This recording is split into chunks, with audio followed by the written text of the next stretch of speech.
All right, y'all. Let's do this again.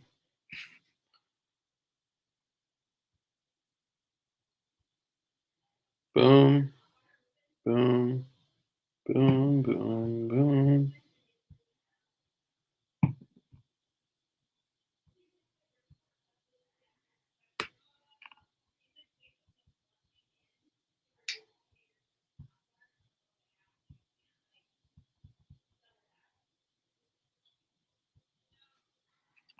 All right, all right, all right.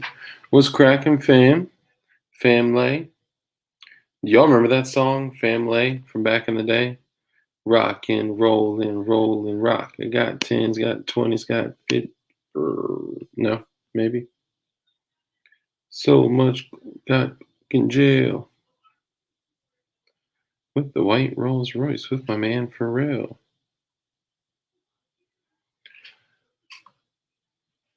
Due to the level of glow activity, we will be raving. Just kidding. No, you don't remember that? Look up. It's by Famlay, so Famlay, and it's got Pharrell from the Neptunes, like back in the day, and God, I can't remember the name of the song, but it starts out as like, yes, sir, rock and roll and rock. I got tens, got 20s, got 50 blocks. God, I don't remember what the name of the song is. I can't think of the hook. It looked like you're getting pulled over, for real. All right, hold up. Faintly. Okay. You're making me feel old. All right, y'all. All right, let's see if this works, y'all. Goddamn. Goddamn bacon. Jesus Christ. Motherfucker. What's cracking? Here we go. Let's do our best Verizon impressions, Verizon guy impressions here. Can you hear me now? I can't hear you. What's going on, brother? Oh, Jesus. Well, I got to finish about half of the pizza and meatballs that I ordered here. While you were waiting for me to fire up the stream. Kind of both times. Yeah. That's what's up, man. All right, so let me jump in here. Light's gonna be joining us just so, and I made a joke too. I was like, hey, who's the asshole asking for a friend? Bro, I started using that asking for a friend like all the time now. It's just, it's hilarious.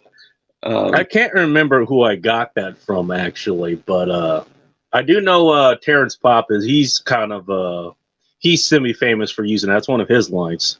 Okay. And in fairness, I got a lot of my lingo from him, like the winning no, asking for a friend. Even lately, like the screen 5 thing that I'll do like every once in a while. Like I won't do it during a live stream or something. But I'll do it as a comment. It was like, I mean, that's from him. Good man, real good man. Definitely worth checking him out. Well, what's the name again?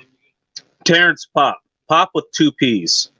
Terrence with 2 R's too, by the way. Okay. Oh snap! Letterbomb is up in here. Letterbomb actual. He's family. Letterbomb, is that his name? Hang on. Cousin? This I gotta see. Yeah, no, his name is Letterbomb. Actual. That's some Ted Kaczynski shit right there. But he's good people's. Okay, so obviously, like, so let me back up. Light is likely going to be joining us, but he's Sweet. Packing for a trip, and he's is he kin to Corn Pop? You missed the whole conversation about Corn Pop before this. Sorry. He's prepping for a family trip, so he's probably going to pop in, be like, "What up?" and then leave. So obviously, we wanted to bring you on. You were a viewer brought to us by CRS, found out that you had a channel, and I caught one of your streams and kind of started looking through. So tell us about the goddamn bacon. I mean, Well, hell, where do you want to start? Where you were born, the first street you lived on, the name of your first pet, mother's maiden name. What else do you guys want to know? No, I'm kidding. Yeah, I forgot. I was supposed to have my damn social security card here ready too. That's Just right, so I everybody did. can screenshot that shit. God Yeah, damn! I See, I did got share that everything else with you. prepared, and and then I trip out of the gate not only just through the audio, but then I don't have all the materials ready here for everybody to dox me. I keep effing I these things up. know. I know, and your vehicle registration is sitting right there. I didn't know if you knew that. I'm just playing. No, so Dugan is good as far as I know. I haven't talked to him in a few days.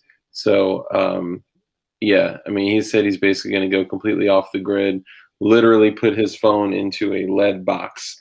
So ain't nobody talking to him. You can Wow. call him, see what happens.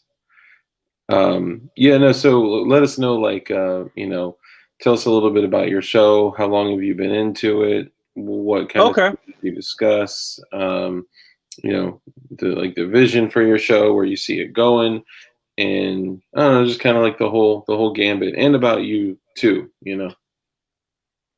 All right. Well, I guess if we're to talk about myself, like basically, and I think I see it kind of the underpinnings of what I do is kind of the same thing as what you do and a lot of other people do, and they don't realize it really.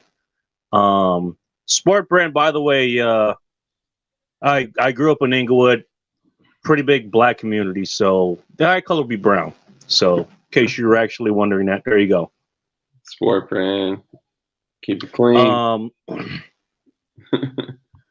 But the underpinning of all of it is philosophy. And what is philosophy, really? Do you have a definition for that, or you want me to just go ahead and kind of tell you basically what it is? I don't know. I guess philosophy. I'd consider it two things. So my dad was an English lit major. So when I was growing up, damn, I just threw my vape at the computer. So I was blessed with the ability of learning, 7 different words that mean the same shit that make you sound smart. But if I were to, revert back from that, I would say fuckery of the brain. Okay. And in non fucking around language, I would say, man, God, I don't even know how to phrase it. What definition do you have? And Well, Blue Sticks isn't too far off in what he said. About the study of general fundamental questions, reason, and existence, knowledge. Okay, I mean, it includes all that. Let me boil it down for you, because it, like a lot of things, is a lot more simple than everybody leads you to believe. And this is what you alluded to, like a million different words for the same damn thing. I mean, it's the study of reality, and specifically how to improve things for basically the human existence. And so, what one of the subjects that I know a lot about, we'll probably talk a little bit about that. And we could talk about whatever you would like. Be, physical health, fitness, nutrition. Okay. What works for the body? What doesn't work for the body? Okay, let's focus on what does work for the body. Let's eliminate what doesn't work for the body. And how do we make you a better person or a better human being physically? Okay, there you go. There's the in and outs of fitness and nutrition. That's all it is. Mm-hmm. But that's kind of cigar. Yeah. Hey, let me put it to you this way. It's not that I do this every day or anything. It's a nice thing. But every man is going to have their vice. Everyone really is going to have their own vice. What you really should be worried about is the ones who say they don't have a vice because they do have one. They're just hiding it from you, often for good reason. Or like subconsciously, they don't even realize that they have a vice, which is even more dangerous.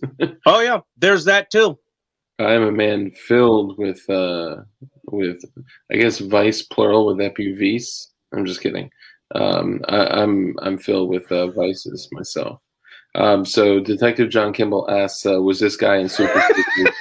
And naturally, I responded that yes, you were in Super Troopers. You know, I'm just gonna roll with that. Yes, I was in Super Troopers. Yeah. Scene 14. Just kidding. I don't even know if there's a scene 14. Meow. Yeah, so I guess like you know, going back to the initial question, and I kind of see where you're going with it, is you know, a study of like generalities of like how human brains tend to work, and like there's something that I like doing when we end up in a situation where we want to possibly learn someone's position and change their mind, possibly, right? Like we ended up in this position a lot, like over the last couple of years. I think, you know, before maybe some of us woke up a little more than others, but I would run into people on the left when I identified as being more on the right. Um, you know, before I kind of, let's call it, woke up. Um, but what I would do is a lot of times when I saw these people, I would just like vomit shit all over them and be like dead set on me telling you things will change your mind. And it's the exact opposite. The man that's, or woman, the individual that's asking questions and, you know, provoking thought in the other person, and then when you get to that moment that like you'll know right when you get to that point where you're like, okay, this is something that I can push over because I can make them through questions like have to rationalize their own position, and then they'll actually self-discover when they say the stupid shit that they believe out loud. They're like, holy fuck, I don't really know why I really believe this. You know, I heard it on the news, you know, my family talks about it, you know, or whatever it is. And like just kind of learn like, you know, how people's minds work generally, and find that little tipping point and then make them rationalize their thoughts or beliefs out loud, and then they self-discover, hold up, something's wrong here, and then they go back and do research and find information, and then usually change their mind. And yeah, so Yeah, and what you're describing is that'll be classical philosophy. Stefano, I guess he'd be the best example of this. Where you know he goes through what basically what you said. You know, okay, what's the question? And then here's the evidence, here's the reasoning, and then here's maybe a conclusion if there is one. And if you're talking to somebody like, you know, like yourself or Lighter, I guess you can call me that if you want, that's intellectually honest, I mean, then that sort of works. The problem, as you may well have run into, is when you talk to people who are not intellectually honest, whether they realize it or not. And a lot of times they come from a point called what is it? It's called sophistry. You're aware of that term? I'm not aware of that term. No. All right. Well, to boil it down, anybody in the chat, they know what that means. Go ahead and throw it in there.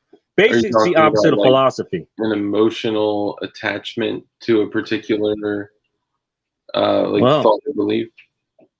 It is actually. You know what? Now that you mention it, I'll boil it down because I actually coined the term for this. You know, about a year or two back. Actually, even before that, I called it just the stupid, but that's an insult to stupid people. It's called retardism. Just like what you said before, I'm dead serious. You know, just like what you say, you know, things, you have something that's true, but people believe basically the opposite. That's basically what it is. Yeah. Well, I think, you know, okay, you got people who think, you know, like, okay, veganism is the way to go, and the opposite is freaking true. All right, feminism is the way to go, and then the opposite tends to be true. Trust me, clown world didn't come out of nowhere, you know? Yeah. And so that's what it is. Sophistry basically is a lot of times you start, philosophy is, you know, you work your way towards a solution, sophistry works back. It starts from a solution and works backwards to try to justify it. So you'll already believe something. You're just trying to make a way for it to be true. I mean, so if I believe this car is red when it's actually blue, you're going to be wrong no matter what. But good luck convincing anybody of that. And that's where you get a lot of the attacks, and you get a lot of, the emotional business, like you said. And a lot of it does stem from emotion. It actually heavily relies on manipulating your emotions to get you to believe that. That's where you get a lot of these attacks from. And Blue's on some deep shit tonight. Sorry, he had said people are brainwashed ideologues nowadays. They will defend their ideology and believe it's their own thought. So that's one of the things that, like, that's what I thought you were referring to initially. He's 100% right. Sorry to cut you off. No, he's 100% right. And I also coined the term the 95%. You're familiar with the Pareto principle, right? The Pareto principle. Yeah, the 80%. 80%. My thought. Sorry, go ahead. No. Well, to explain it to everyone that may or may not know, essentially, it's 20% of what you do, and you can apply this to anything. Okay, so let's apply it to something like work. Okay, if you run a business, 20% of what you do will net 80% of your income. 80%, like that kind of thing. Like, and you can roll it into,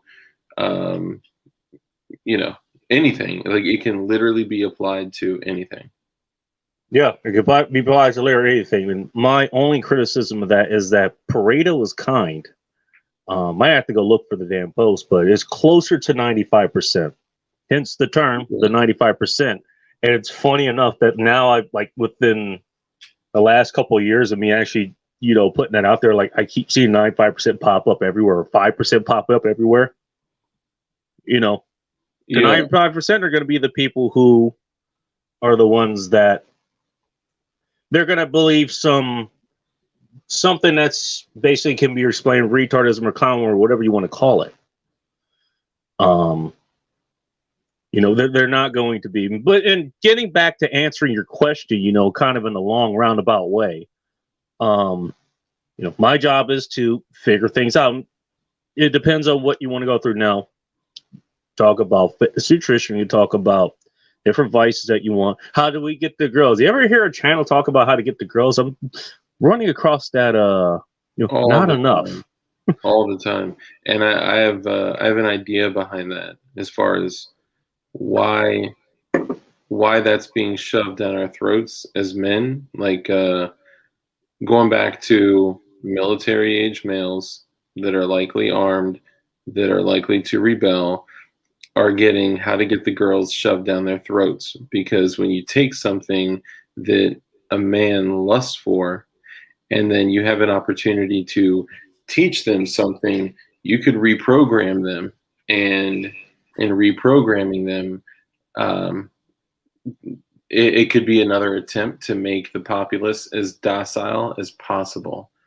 And it could be the same with the shots that are going in everyone's arms right now. It could be the same thing with the political parties, the bifurcation of our country, like, there's so many different things that I feel like are designed to soften the male populace, the ones that would fight. No, you're right. And I wasn't even going to take it down that route. I was just talking about the oversaturation of it. But no, you're not wrong about that at all. And by the way, you were talking about military age males. Okay. When they have the strongest force, ever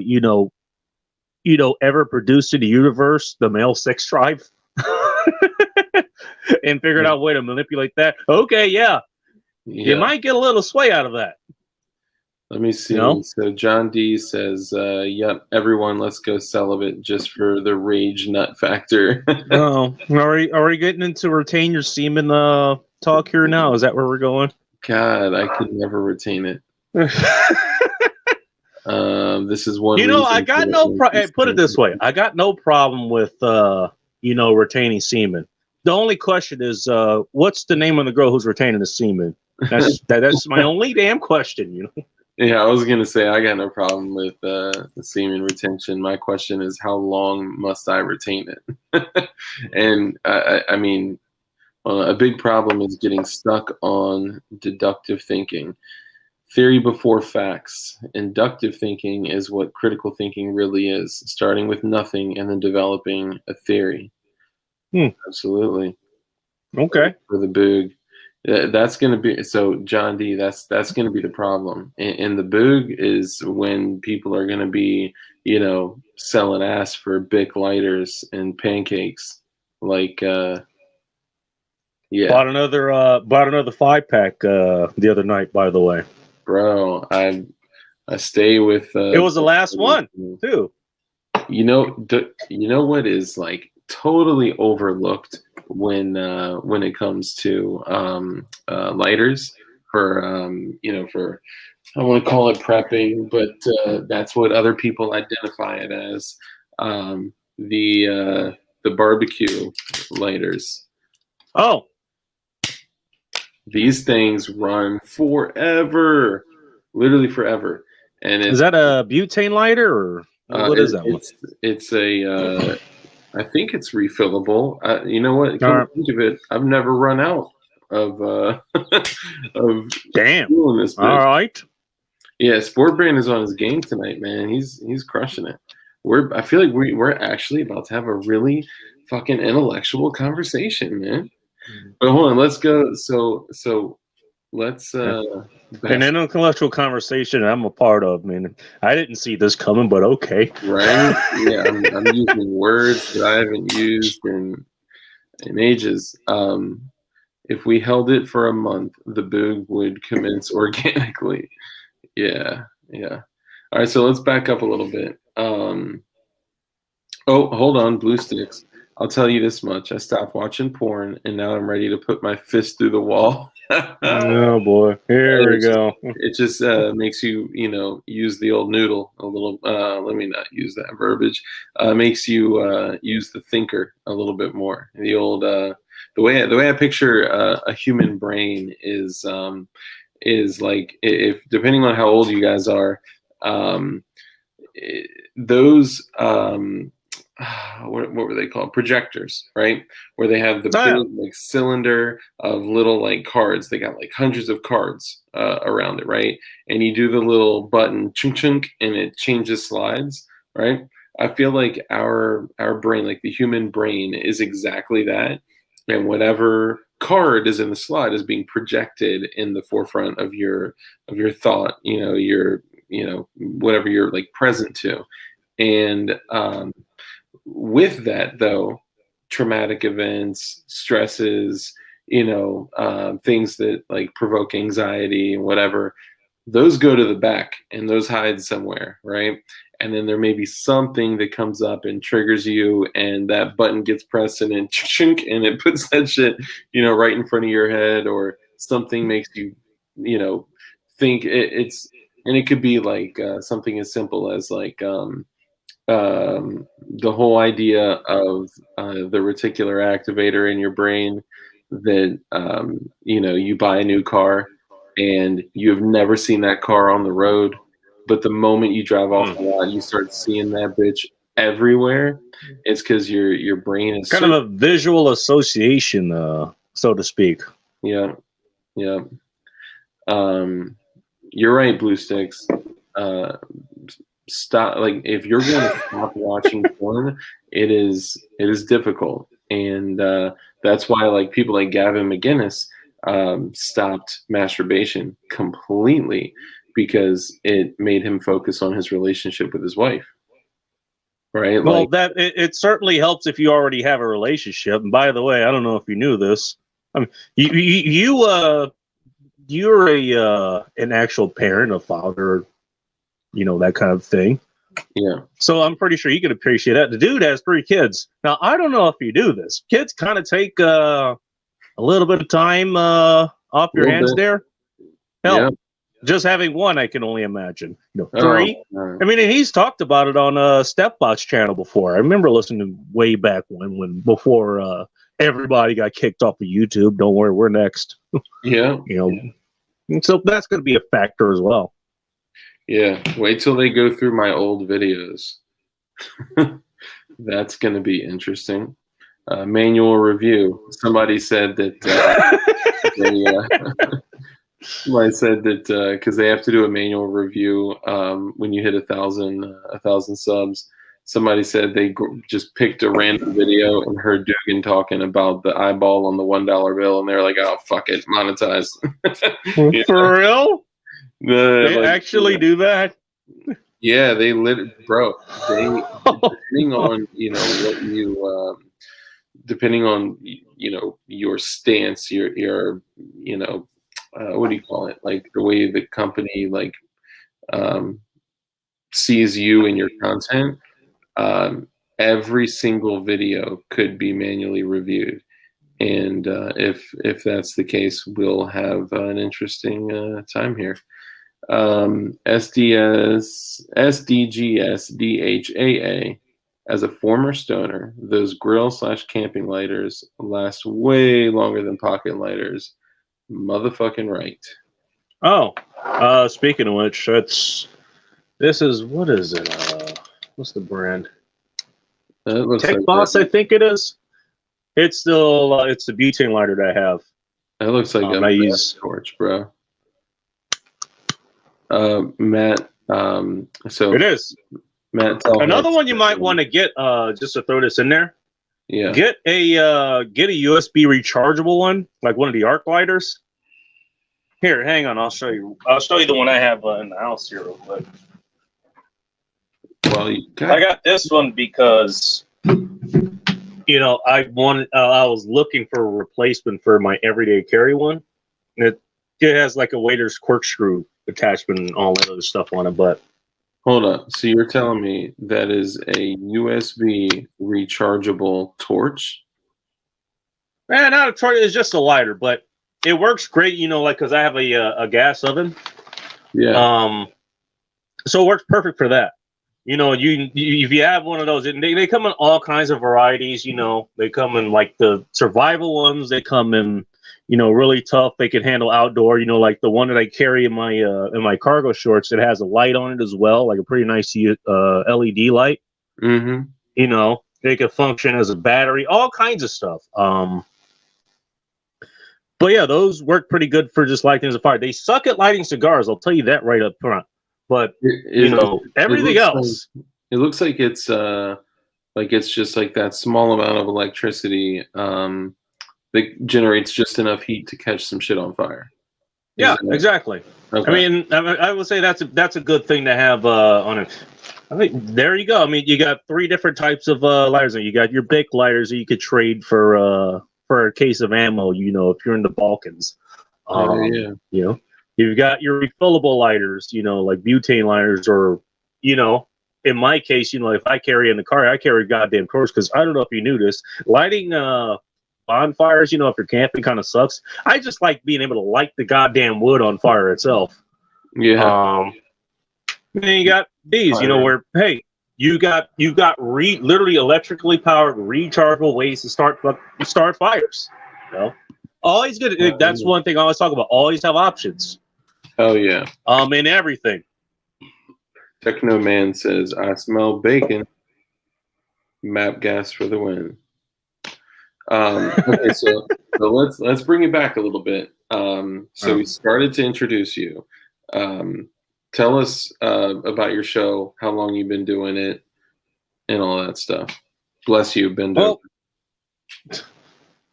Well, I mean, the website itself, it started as a blog. As I would imagine most websites would start.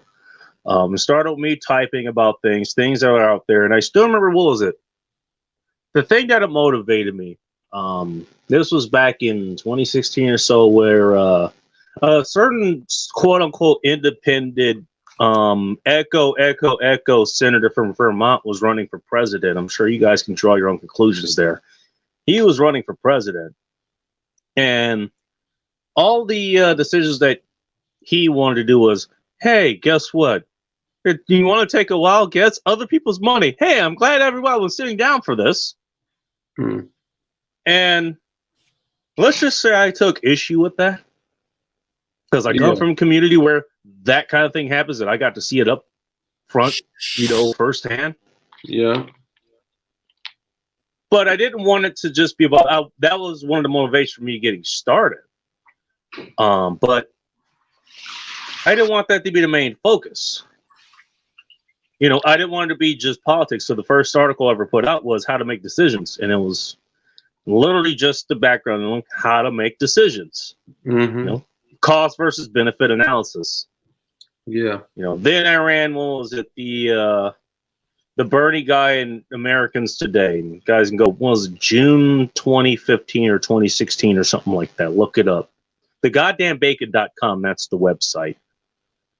But it started with me typing on a lot of stuff, and I've been following other people. I'll give this guy a plug because he's the reason that I got my start at this in the first goddamn place. Aaron Clare, you know who that a-hole is? I've heard the name. I don't know him personally. Aaron, Clarey, also has a company called assholeconsulting.com. Or basically, I'll give his plug here. If you have questions, he has answers if you have money. And I think he just celebrated his 6-year anniversary of getting that company started. Damn. I kind of thought, maybe I'll get to that point. Who knows? But I knew I would need a canon of work behind myself to do that. So I just started putting on content. Kind of waned a little bit. Things got crazy back in 2016 for reasons I'm going to let you take a wild guess at. And I got several calls of actions directly, both from Aaron and from Molyneux. It was like, hey, if you want to make a difference, maybe start putting on content. So I started going back at it again. Put out a lot of different stuff. Had a major falling out with a lot of different people for reasons, again, I'm going to let you take a wild guess at. Then at some point I figured, okay, maybe I want to actually start putting out audio content. Started doing that, and that kind of took off. Started doing live streams on Instagram. That's literally where I got my start. Just doing things on there. The flagship show, which is still on hold until I get better equipment for it, was called literally the Laughter Humanity Show. I figured I could take it 2 different ways. Okay, we have these problems that everybody's dealing with. There's these issues in the news. There's these issues in politics. And we can take the route, mostly traveled, where they want to analyze it and maybe even go like the black pill route, like, geez, there's nothing we could do, and just be miserable about it. Or we could find a way to make it entertaining. Hence the name Laughter Humanity Show. All right, there's this problem that's local. There's this problem that's national or international, or even, maybe space aliens get involved. Who freaking knows? But okay, find a way to make it entertaining.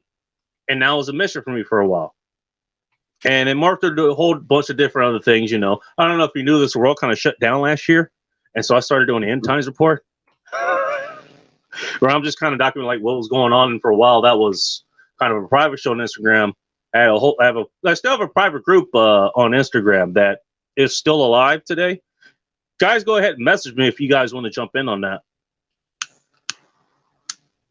But we actually had, at one point, we had a show like we were at like 5 or 6 people way back when on Instagram. Again, just so you know, you could only go for an hour and you could only have one guest. So in order to have more than one person on, I would record the show with a different device, and we'll just do like, what was it, the live stream or live chat or the Zoom meeting or equivalent of what's on Instagram, and we'll be on there. Rob Says appeared on there before. Jack Napier, who I told your chat about. Sorry, he had the freaking chat, what was it, members only thing on. So if anybody showed up in there, my apologies. I didn't know he had did that. So if you guys tried to comment and say, hey, I came over here from Dark Light Dugan's channel, which I advertised pretty damn heavily. Sorry.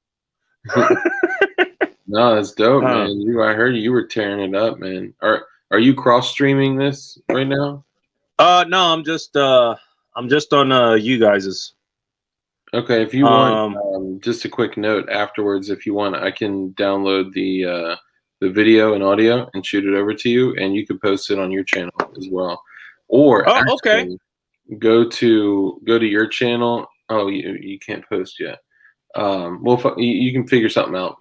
Get people to here, and we'll get people to there as well. Here's what I would do. I'll just take the YouTube link to this and just send it out. I mean, so people can just listen to this. That's what I would usually do. Yeah, I've done that for Safety Doc show. I've done it for Rob Says or Safety Doc or whatever. I want your channel to be able to benefit from it too, though. We'll figure it out. I get it. And by the way, for everybody who's in the chat, who's listening, commenting, all that stuff, and a lot of you guys came over here within the last couple of weeks to come check out my channel at Dark's request. And thank you guys very much. I've said it on my channel before. I would like to say it on yours. Thank you guys very much. Hopefully, I will make it worth your while to actually tune in. Not just subbing, just a sub. I want you to actually get actual value from this from the channel that I'm growing here. So just thank you, by the way. You will, man. You will. Real quick, just to kind of answer your question here. I started doing, what was it? I figured, probably should get a little bit more serious. I started making actual audio content, started putting that on, the channel. Things kind of went the way they did. I had a channel that I was using to comment, and back then, this is the second channel, by the way, in case you didn't know, I had one before, and I was trying. Do you know what a royal pain of an ass it is?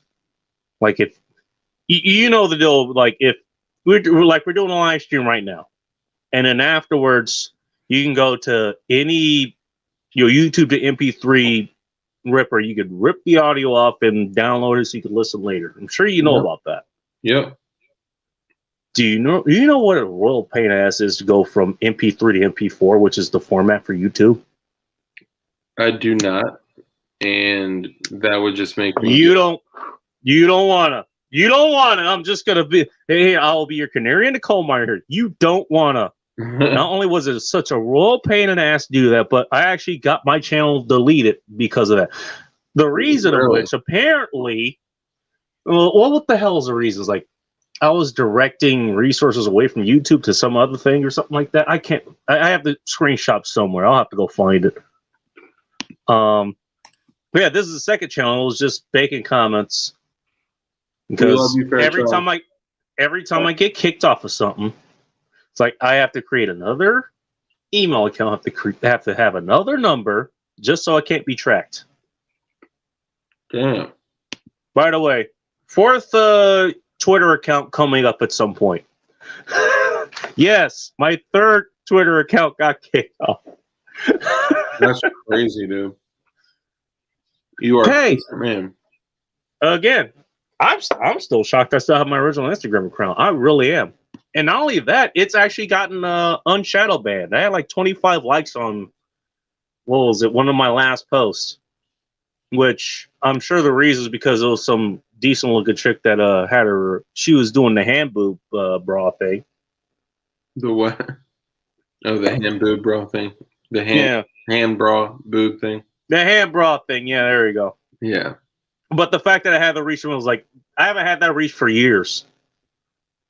Damn. Like literally the most I can get was like 10 people and they had to follow my channel. They had to hit the notification bell and everything like that. By the way, everybody hit everyone's notification bell here. There you go. There's your reminder. Yeah, thank you. I'll tell you though, man, it's all it's all about the algorithm, and it's all about search terms and geo tracking and like shit that I don't even understand. We don't understand likely.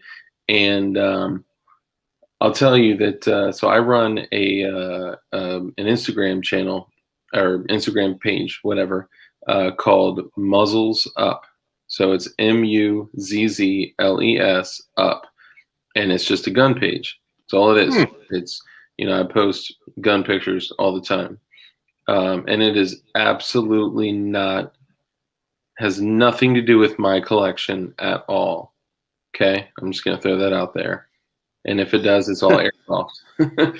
Anyway, I'll post I'll post like, hey, here's my, here's 3 P80 builds that I did, and here's my Glock 43X that I carry, and whatever. And it's like 23 likes, 13 likes, 16 likes. And then I posted this LWRC, so it's like a monster build of oh dang, y'all are hitting up my Instagram. That's what's up. Well, that's how I was going to ask you to put it out there again. So because I'm on Instagram now. Here, I'll put it. What was it called? I'll put it in chat. Muzzles up, just like you raise a muzzle. Muzzles up. Yeah. All right. So I did Muzzles Up Incorporated. Hang on, I think that's it. 81 followers. Y'all are like lighting me up over here. Thank you. There we go. If you're interested in firearms, I mean, my phone's like, yeah, if you're interested in firearms, I post shit all the firearms, knives, ammunition, many crickets. Chico, what's up, player? Damn, someone who cares. Okay, so what I did is I did this a build a while back, and so one of my boys ordered an LWRC lower. Okay, it's very rare. Like in the comment in the chat, if you have ever just seen a factory new LWRC lower with no upper attached to it, please let me know, because I haven't. Okay, even being in the industry for close to 5 years, and he ordered it, and it was a transfer, so he went to the shop that he selected, picked it up. It was a beautiful stainless gray finish, and I mean their quality is just incredible, right? So he buys it. It's like $650 just for the lower, and he gets it. Wow! And goes home, and a week later, he gets a phone call from the shop, and they're like, "Hey, just want to give you a heads up. Your transfer is in." And he's like, "Okay." So he goes to the shop. They send him a second one, and he ended up getting paperwork for it and got it and left. And he's like, "Damn, I got $1,300 worth of LWRC lowers." So he calls me. It was right before he was moving, and he was the Anderson lowers. And he was like, "Yo, I'm moving. Nice. Cheers. I got my seltzer. I stay with my seltzer." He was like, "Dude, I'm moving." The glass that's in my. This is the glass that's in my pictures at the bottom right for my avatar on Instagram or YouTube or soon to be Twitter or Twitter again for the 4th or 5th time. Nice. That's the glasses from Wingman Brewers, and there's a whole story behind that, but we can tell that at another time. Yeah, so basically, he calls me and he was like, "Yo, I got a second LWRC lower," and he was moving basically across the country, not entirely, but damn near it. And he was like, "I'll sell it to you." And I was like, "I don't have a lot of money hanging around, whatever, or laying around." Basically, ended up getting it for like $275. Okay. Nice. And I did a build off of this. So it's an LWRC lower with the PDW stock, an Echo trigger, so binary trigger, whatever you want to call it. It's the Fostech Echo, the first one, not the ridiculous sport one that they put out. And I built the upper from scratch. It's all BCM, Midwest, like just a whole bunch of like Frankenstein shit, but nice shit where it counts, right? And I posted a picture of it on Instagram, and this is kind of where all this is going. It's a long explanation, but I would usually only get like 13 likes, 15 likes, 25 likes, whatever. And I post this picture, and I do at Magpool, at LWRC, at BCM, I hit every manufacturer that was in there. And it's like one of the pictures where you take like 4 pictures and squish them all together. So yeah, a collage. Yeah, yep. So I got one picture with the can on it. I got an AAC SDN6 308 suppressor that I run on a lot of my 5.56s and AKs, and I got airsoft matches. And I got one where it's like a different angle and whatever. Dude, within like a few hours, I had like almost 600 likes on that. That picture. And I'm like, what the fuck? Like, how? like I don't even have 600 people like on my shit. Like, so I don't. There's something that like if who knows, maybe that day people in a specific geographic area were searching LWRC or 10.3 inch Mark 18, like whatever it is, and that shit just got lit the fuck up, and no one has liked it since. So now probably all. Well, I mean, it sounds like me. I mean, it's kind of cliche, but you were the right person at the right place with the right thing at the right time. That's how a lot of those things happen.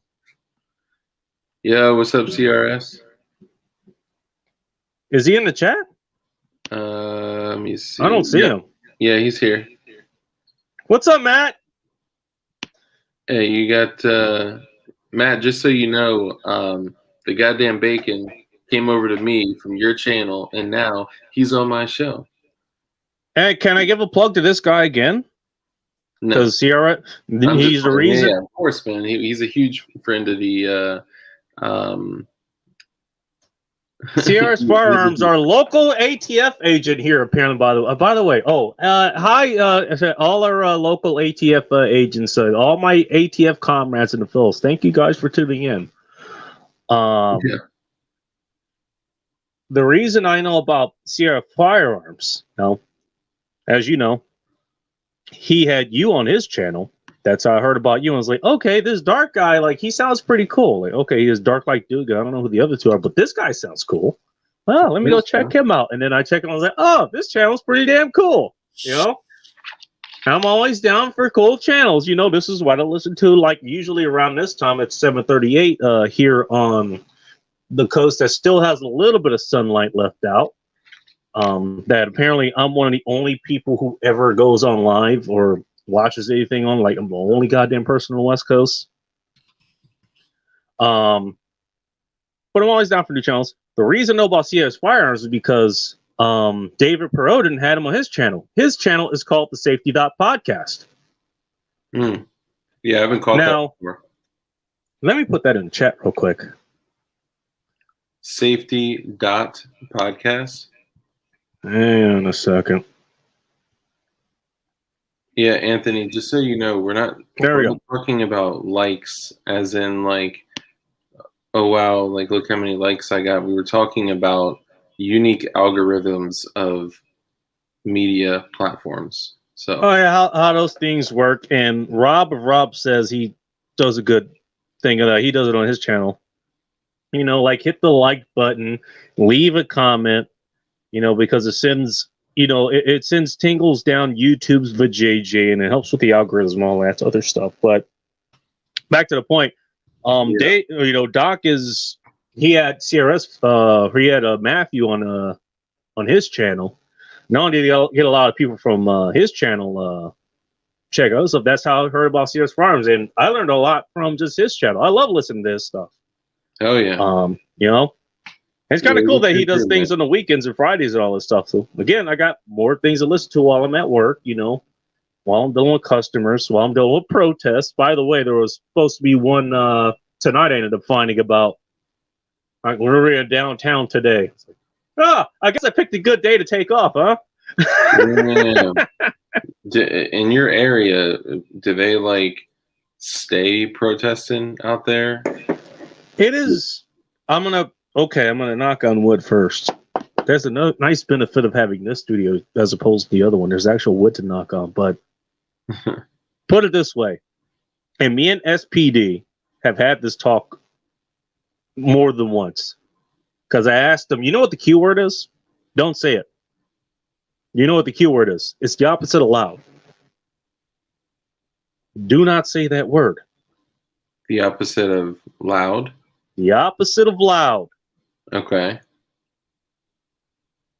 I remember, there was like a squad of them walking back towards the west precinct of their headquarters, which they finally removed all the concrete barriers from, by the way.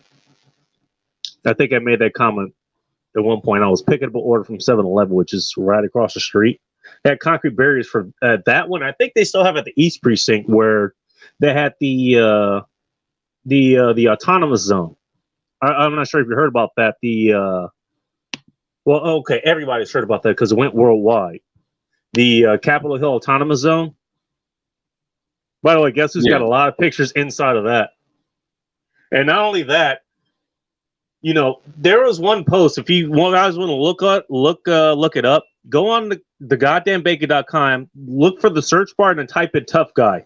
That pretty much documents a lot of what I went through there. Like basically, they had a whole protest, you know, a BLM protest. That stands for burn, loot, and murder, by the way. Not for people like me. Did it just get dark in here? That's another thing from Terrence Pop. They had a major protest go up, and again, I drive for a living out there. So I get to a point where they're coming up, what was it? It's Pine and Bourne. They were coming up that street, and I don't know if you know anything about Seattle. Major intersection.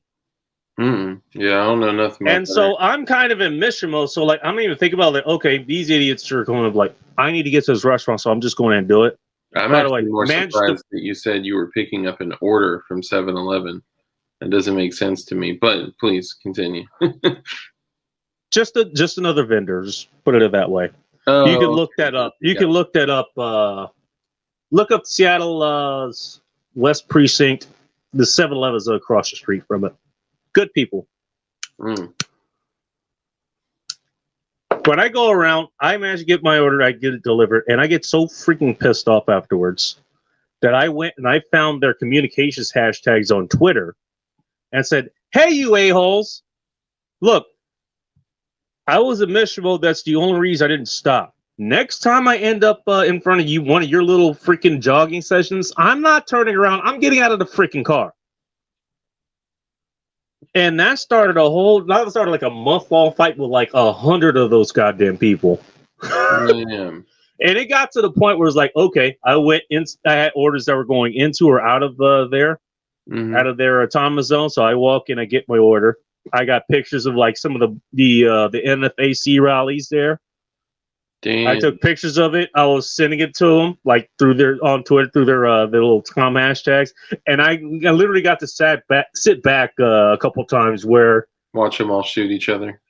No, I'm just watching like they're looking like, hey, I recognize that quarter. Hey, let's go find them. I'm just sitting back, just kind of watching them. Bro, it's funny. It was the funniest goddamn thing ever. We over the past like year and some change, when everything started popping off, what's the best way to word this? There was a Discord server that was attached to the old Booger Eater channel, which was Dugan's former YouTube channel. And we would go in and do open source investigations on everything that happened with, Chauvin and Floyd, and everything that happened with the riots. And we would get people, because there are people in the Discord server from all over the country, and they would literally go out and live stream on the Discord, like voice chat, video chat, and we would watch and like see what was going on, because we're looking for like who's running it, who's paying people, who's appearing to be in some type of like leadership position, like who's throwing money, who's throwing bricks, who's delivering the bricks. Exactly. Like how do pallets of bricks show up outside of a courthouse that's not under construction? But I mean, we eventually found Can I throw a good resource into there? He's a good friend of mine. Sure. Joe Dolio over at tactical-wisdom.com. He has a newsletter, and he's working on a book right now, so he's taking donations for that, just to be upfront. But he's a very good resource as far as that and other things, for tactical preparedness and moving in urban environments and all this other kind of stuff. Things you might want to know within the next few weeks or so. But he's very good at that kind of stuff. People are making fun of the NFAC. This bitch guy. Oh God, he has one of the funniest. He had one of the funniest, and it's more serious. It's as serious as it needs to be. It actually is. But I mean, as far as I'm concerned, okay, I have my own damn combat training experience. You know, like I'm in my almost second decade of combat martial arts training and all this other stuff. I mean, so I'm looking at it. The point was like, these guys are having to put the muzzles of their guns to actually get off of it's not prone, but where you're kind of on your knees and you're holding a gun or whatever. I can't remember what it's called. Yeah. They're having to put the muzzle of their guns to actually get to a standing position. Like I literally laughed my ass off that, but the seriousness of that is that unlike the people of the right, and not to plug my channel or plug my show or my website again, but I'm going to plug my website again just so you guys can understand this. Go to the same search bar, type in Patriot. There was a whole nother fight that got my second YouTube account struck down. Damn. And how are you getting strikes like that, bro? I keep getting in fights, man. That's what really starts it. Oh, so you get in fights, they report you, and you know you're guilty without the possibility of being proven innocent. That's really what it is. Damn. But yeah, again, you know, I think we talk to other people. It's like, unless you're me, I just enjoy shit like this. I enjoy getting these kind of conflicts because it's entertaining to me. There's number one. Number two, I get to draw lessons out of that. Okay. Everybody knows that the leftists are crazy and they're evil and they're retarded or whatever. But go back to the concept of the 95%, that's 50% of the population. Where's the other 45%? Yeah, they're your mag assholes. They're the ones like, hey, dude, bro, hey, MAGA Trump followers, get me up to 1,000 follows, 2,000 follows. You know? Yeah. And they all say the right things. But deep down, you know, you actually look at the taxes, look at the exact same things to do with people that they don't agree with. And it's the exact same thing. You go look up Patriot. There was one part of it where I had screenshots and it staggers between, okay, there was the people from the Chaz Chop people, and then there's the MAGA one, and there's the Chaz Chop one, and there's the MAGA one, and there's the Chaz Chop, and there's the MAGA one. And I asked, like, please point out the difference between the two. It's damn near the exact same freaking thing. It's like, it's the same thing, just different color. In fact, the cover pic I had was a picture of an eagle with like one blue wing, one red wing. You're all flying the same damn direction. All you're doing is you're just claiming different creeds. That's all, but you're still the same goddamn thing. That is all by design, and that's why I've I agree. Of a different perspective than most, because you know I see people that are. Like, I'm talking extremists, okay? I see people that, like, are on, you know, the opposite paradigm. I just have to bring in some humor here. In fact, was UTG's biggest supporter. And in the chat, who's UTG? UTG is, like, the lowest possible quality of tactical gear. Like, you know. Okay. If I buy, so I'll give an example. I bought a. Is this the high point of tactical gear? Is that what I'm hearing? Based on rumors, asking for a friend here. Possibly worse, but yeah. we got Light in the chat. Yo, what up, guys? I will try to pop up stream, getting family stuff ready for tomorrow. That's what's up, brother. You know who it is. Don't lie. Oh, UTG. Hey, He's talking to me. Leapers Pro Gear. No. Oh, okay. All right. I was just reading comments. Sorry. No, I have one thing made by. So I think the name changed from NC Star to like Vism or something like that. It is quite possibly one of the coolest things ever. It is a little briefcase here. I've showed this on screen before. Okay, so this briefcase looking thing is in a magazine wallet. You open it up and you can't really see. You have 4 AR mags on one side, and you have. All right. Whoa! Oh, Damn, it never works out as it should. You're inheriting all of my show problems here. That's what I'm looking at. 1, 2, 3, 4, 5, 6 Scorpion mags, 2 Glock mags, and 4 AR mags. But Jesus, it was arsenal in the bag. Yeah, bro. It was $7. So like you run out of whatever. Nice, $7. Yeah. Wow. I think I checked it recently. Okay, so guys, and I do this all the time. Like I am a budget shopper, let's call it. Okay, and I look for good quality shit for a good deal, and I share those links all the time, and I don't do it because I get anything for the shit. I get it because I hope that there are other cheap assholes out there that want to get a good deal. UTG for the well, we'll put it this way. Because cheap asshole, that I guess is one way to put it, and you can have a derogatory way of interpreting that. I'll put it another way: minimalist.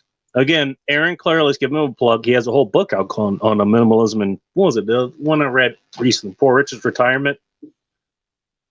Or basically, if you know what the hell you're doing, you can retire on $250,000. Jesus, what the fuck is going on now? Sorry. Oh, somebody's Oh, if you're on Telegram, find me at the goddamn bacon, and I'll give you this little thing. Find your local city's group there. Now, I found the one that's in my city, and it's one of the reasons I'm able to find out about some of the things going on here or in Seattle where I work. That's how I know about whatever the hell's going to be going on out there tonight. Follow your counterintelligence or intelligence. Follow the groups out there. Seattle has their own protest network. That's how I've been able to find out about some things and actually get there when they're actually doing them. Just so I can take pictures. But yeah, find the people, find the enemy groups who are close and just follow them. Everyone's definitely helped me out. But about dropping shit. Gordon said we should make a supercut of Dark dropping shit on stream. You can do a bloopers reel. Tim Payne said, at least you can release the magazines quickly for a last stand situation. I say it works. There we go. Yeah, you do some Call of Duty shit, man. Do I really? Hey, bro. So like, I mean, my thought behind it is like, if I need to go from my handgun, to like the Scorpion or an AR, I'll just and go through whatever's on my gear. If I, am blessed with the time to throw on my plate carrier, like in the car, then because usually that lives in the car, that comes to and from the car with me. I rock it like a briefcase.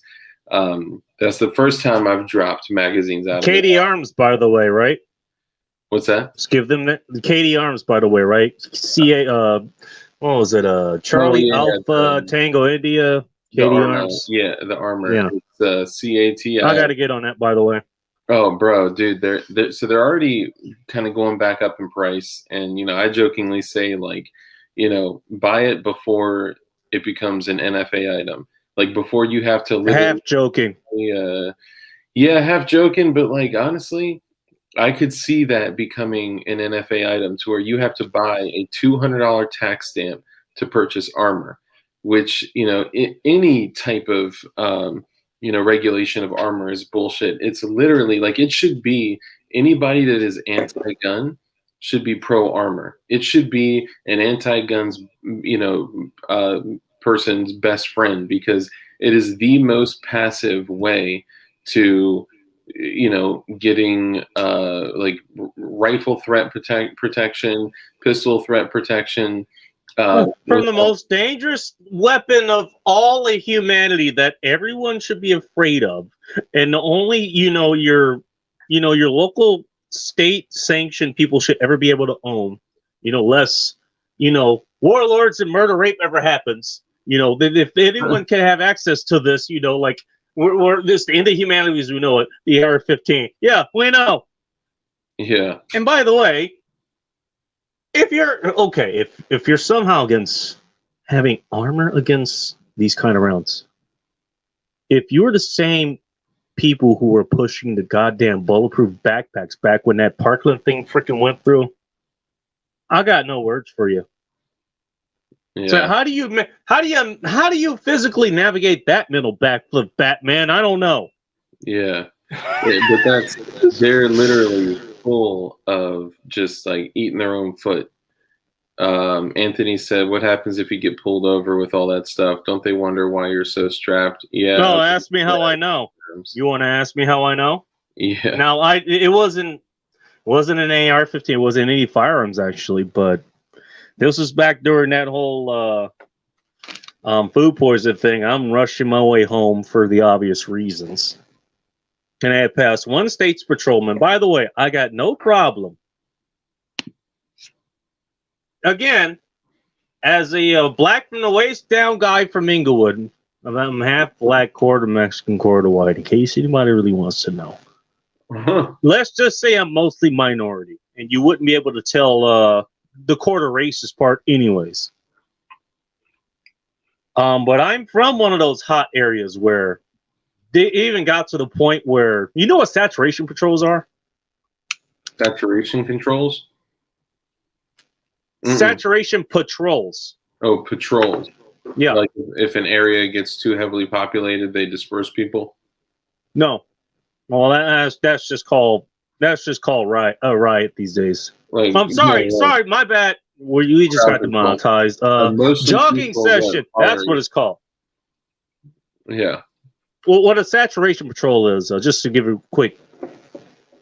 Basically, like you have like a major street, like in Inglewood, Century Boulevard, which I used to live off of. That's the street that goes directly into LAX. Century or Crenshaw or like some other place like that. What was it? Seattle will have a street like Fifth Ave, which a lot of protests goes down. Bourne Avenue. Tacoma have 6th Ave. Basically, your major metropolitan streets where there's a lot of things are going on. You have a lot of people going through there Thursday, Friday, Saturday night during the normal bar hours or whatever. And what police would do in LA or Inglewood or any of the cities out there is they'll have saturation. What a saturation patrol is they would just have like 20, 25 units hanging around, and they would just pull over every second or third car just to see if, they were driving under the influence, if they had any contraband in the car, if they had warrants out for the rest, whatever the reason was. Inglewood got so bad that they started doing saturation patrols in residential neighborhoods. Like little resident, like it's nothing but houses. The last time I actually drove it, I had a license out there. I got caught up on one of them. That's how bad it got. Damn. But as far as Washington State Patrols, that's Washington State Patrol. They've been pretty cool. King County Sheriffs, they're pretty cool. SPD, Tacoma PD, Auburn PD, all these people, they're pretty damn cool. I actually got pulled over by one of them once because, I'm driving back and I'm fighting against the clock because I don't know if you ever dealt with food poisoning or not. You kind of need to be tied to a toilet or at least need to be close by one. Or a bucket. Or a bucket, or a ditch, depending on your situation. Yeah. But I'm racing. I'm okay, but I recognize I need to get on this damn path. Just really quick, if you've ever had this issue before, I've only had this like once, maybe twice in my life, a toilet and a bucket at the same time. that is bad, my friend. Yes. If you've ever had like food poisoning or like a terrible sickness or something, if you've ever like had it coming from both directions, you know what I'm talking about. Sorry, please. It's coming out of both ends, yes. But yeah, the long story short, I'm on my way through and I end up accidentally buzzing an undercover. I knew he was there, and I guess I just wasn't really paying attention to how close I got to him, but I ended up kind of buzzing him. I'm driving him a couple miles later. I'm about a couple miles away from my place, and then I'm going up the highway, and sure enough, here he comes. I see his unit. I'm like, shit, here we go. Because I know he's coming for me. Ask me how I know. Guess how many times I've been freaking pulled over. Don't ask me because I lost count. He said, holy shit, it's Little John.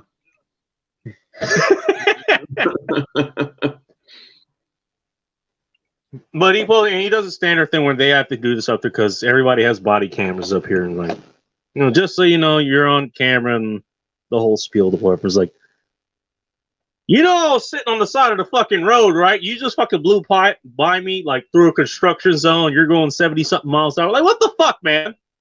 And that's just kind of how he opens, like here, like they're just fucking open miles. Like, look, motherfucker, this is why I pulled you over. What the hell? And I just basically tell him like, okay, look, my bad. I was fighting against, I'm fighting against the clock here. Look, I kind of saw you, but I didn't see you. My bad. And I happened to be in the dead zone where, like, I had everything. I had my registration license, all that stuff, but I didn't have my insurance card because I have it. I have it kind of auto doing. I just keep forgetting to actually print it out, and so I'm trying to pull it up because we're in a state where you just have it just on your phone or whatever, like whatever the policy number is, which I knew. I told him, I remembered it offhand, just rattled off to him. Damn. But I'm trying to pull it up, and literally, like right at the time I'm pulling, I was like, "Look, dude, I'm just gonna give you a warning, whatever." I guess he had another call or something he needed to get to, but I mean, I got through that. But most of the police up here, they're pretty damn cool. But yeah, like I had all this damn gear in my car. I mean, like, in case you didn't know, like I carried, and this started out as kind of a fitness thing. Like I have about like 45, 50 pounds of like metal that I carry around, which kind of serves as armor. It's like a 22-pound weight vest. There's like 6.5 pounds of metal on each arm, and then about 7 on each leg. Jesus. And now I've got the fucking helmet, like a riot helmet, the fucking respirator. I've got like a fucking warhammer, bear mace, which apparently is, inferior to human mace for reasons. I don't know. You can tell me about that later. You can tell me the error of my ways of that later if you want. But I got all this other shit, and the guy asked me about it. He's like, "The fuck is all this shit for?" I was like, "Well, I work in Seattle, and that really is all the explanation you use." He's like, you dress like. He's like, "You dress like this every day?" Like, every day I work in Seattle. Yeah, I got to deal with this shit. Honestly, bro, I've been in a really similar situation where, like most of the police where I'm at, like, so we got kind of an interesting area, like where I formerly lived, where you're close to. I'll be right back, but I can hear you. Go ahead. Yeah, you're good. Where you're close to the city, but you're still technically kind of in a suburban area, and there's gang activity, drug activity. Like there's been some pretty high, like some serious shootings and shit like that. And usually when you get pulled over, tell them like, so here's my process when I get pulled over. Okay. I used to have a legal tint, and I would still carry every day, obviously. So I'd get pulled over on a consistent basis. I just never wanted to change the tint level on my windows because, I don't want people to see me. Anyway, so you get pulled over. This is not advice. I'm telling you what I would do and do. So all windows are rolled down, dome lights on, unless it's just like freezing ass cold, then I won't do that.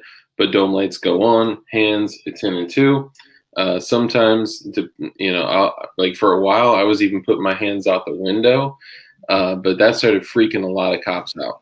And I had did really? Yeah, I had one stop like right past the door of his cruiser and put his hand on his gun. So I was watching him, and he was like, "Why are your hands out the window?" Because in their mind, it's like felony stop, felony stop, felony stop. Oh, okay. It's like you got prior, so you know what's coming. That's kind of what that. All right, got it. So I stopped. Which that's easily resolved, but okay, I understand. Oh, I understand. If we're gonna go, down this route of police stories, I got one that'll clench up your butt cheeks. I almost caught a chest full of Rangers. For those that don't know, those are Winchester Rangers. They took the place of the old school Teflon black Talons. So anyway, so most cops don't care, right? windows down, 10 and 2, dome light on, and as soon as they, say license and registration, I say, okay, I will give you those documents. But first, I have to let you know that I do have a concealed handgun permit. Out here in Virginia, it's a concealed handgun permit. I saw someone mention something about carrying a loaded rifle in their vehicle in another state. Can't do that in Virginia because of the old school poaching laws. So this is exclusively a concealed handgun permit. Now you can carry a long gun in your vehicle. I 99% of the time I do. It's just unloaded, like magazines next to it in my gear or in the little magazine wallet. And anyway, most of the time they don't care. They're like, okay, cool. Where is it? Is it loaded? Okay. All right, great.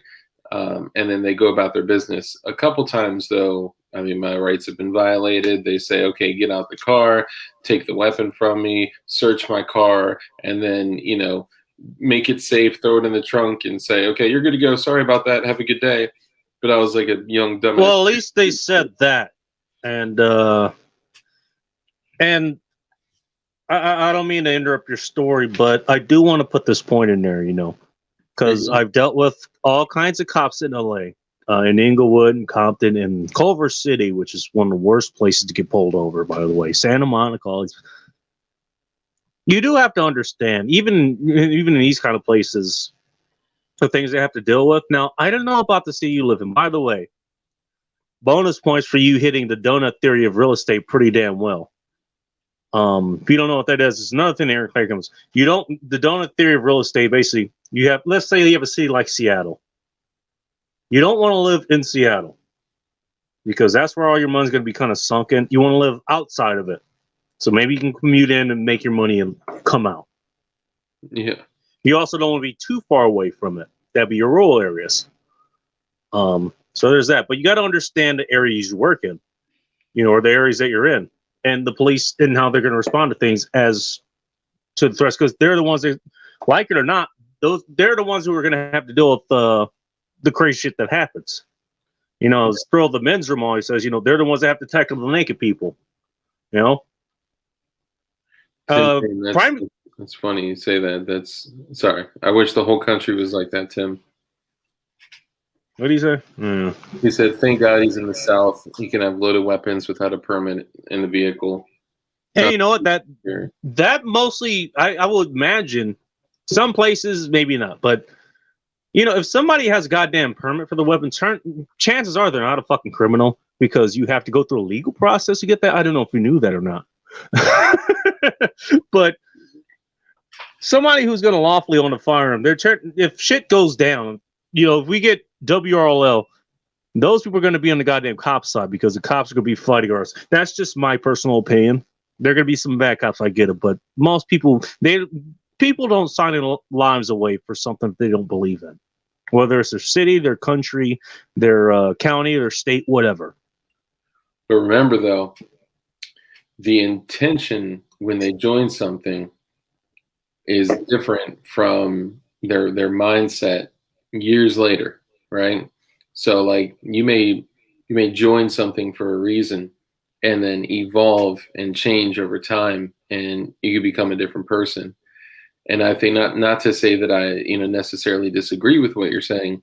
I would just say, because there are a lot of great cops out there, what I would say is that if we do end up in a WROL situation in our lifetime, which I believe is likely, you would be more likely to deal with a lot of lone wolves. A lot of lone wolves. Who aren't going to last very long. Yeah, as Joe Dolio has said, you're going to have to find a tribe. Otherwise, you aren't going to last very long.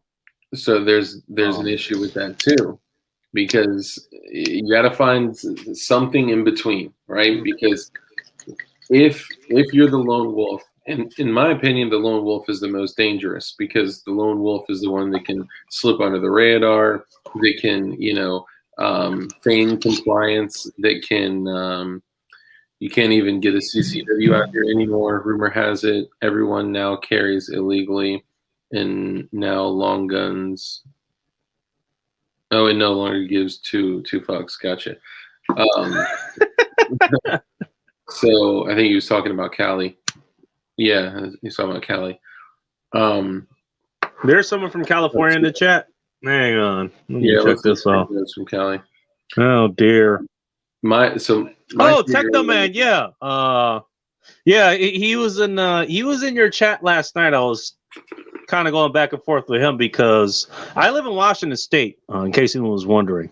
Again, I work in Seattle. And not to take you on a side tangent, which again my show is known for,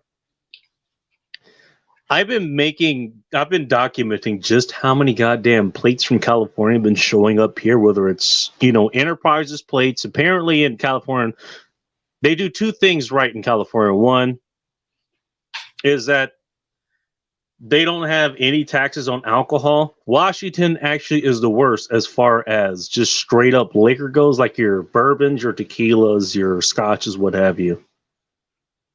California doesn't have that. That's number one. Number two, they actually they give you permanent plates if you're a rental business. So if you're from Enterprise or Avis or Budget or whatever, you can get permanent plates. They're kind of like Arizona. Damn. So I've been seeing a lot of plates like that up here too. A couple which I've rented, but a whole lot of other ones. I think I'm up over 900 different license plates, literally unique license plates. And not just that, some of them that actually have gotten their Washington license plates, but they have other telltale signs that they're from California. There was one truck that I had. It was a Toyota Tacoma, it was a blue one. It had Washington license plates, but it had stickers that were from Oakland. Then there was another one that had a Washington license plate, but it had plate covers from Alhambra.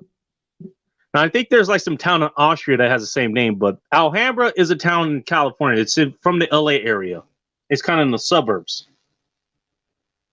So I've been documenting that coming up here, and that's what I was talking to a Techno Man about last night, literally on my way home. Mm-hmm. That's what's up. I'm sorry, I'm going through reading chat. It's challenging to stay focused. Can be. So what was it? Okay. So really quickly. So my police officer story. I got a really, really bad one that I don't really want to talk about. Okay. But, and I will if enough people ask me to. And that's not to ask you to ask me to. I'm just saying, just listen to the story, guys. Did you want to talk about it now or later? I'm down to listen. Now and later. So basically, your show, man. It's. I mean, it wasn't really traumatic until afterwards, right? Until I like realized how close I was to eating a 40 cal. Could you imagine dying by a 40 cal? God, at least. Yes, I can. I got my own story about that, but go ahead. At least hit me with a give me some respect. No, okay. So I got pulled over, and again, same thing. Windows down, dome lights on, 10 and 2. Hello, officer. Yes, but I got to let you know I have my permit to carry concealed handgun. It's loaded. It's on the right side of my hip. Appendix, pocket, depending on what I'm wearing, what I'm carrying, whatever. And he said, "This got dark." It started dark. It would be demeaning. So okay, so I got a Glock on my waist, an extra mag, a knife, and that's like my go-to, right? That's my rules. Like I don't walk out the threshold of my bedroom without those things. And I also have a plate carrier in the trunk, a long gun, and my little ammo wallet. And cop pulls me over for I didn't even realize that my the little stickers, I think it's the registration, were dead.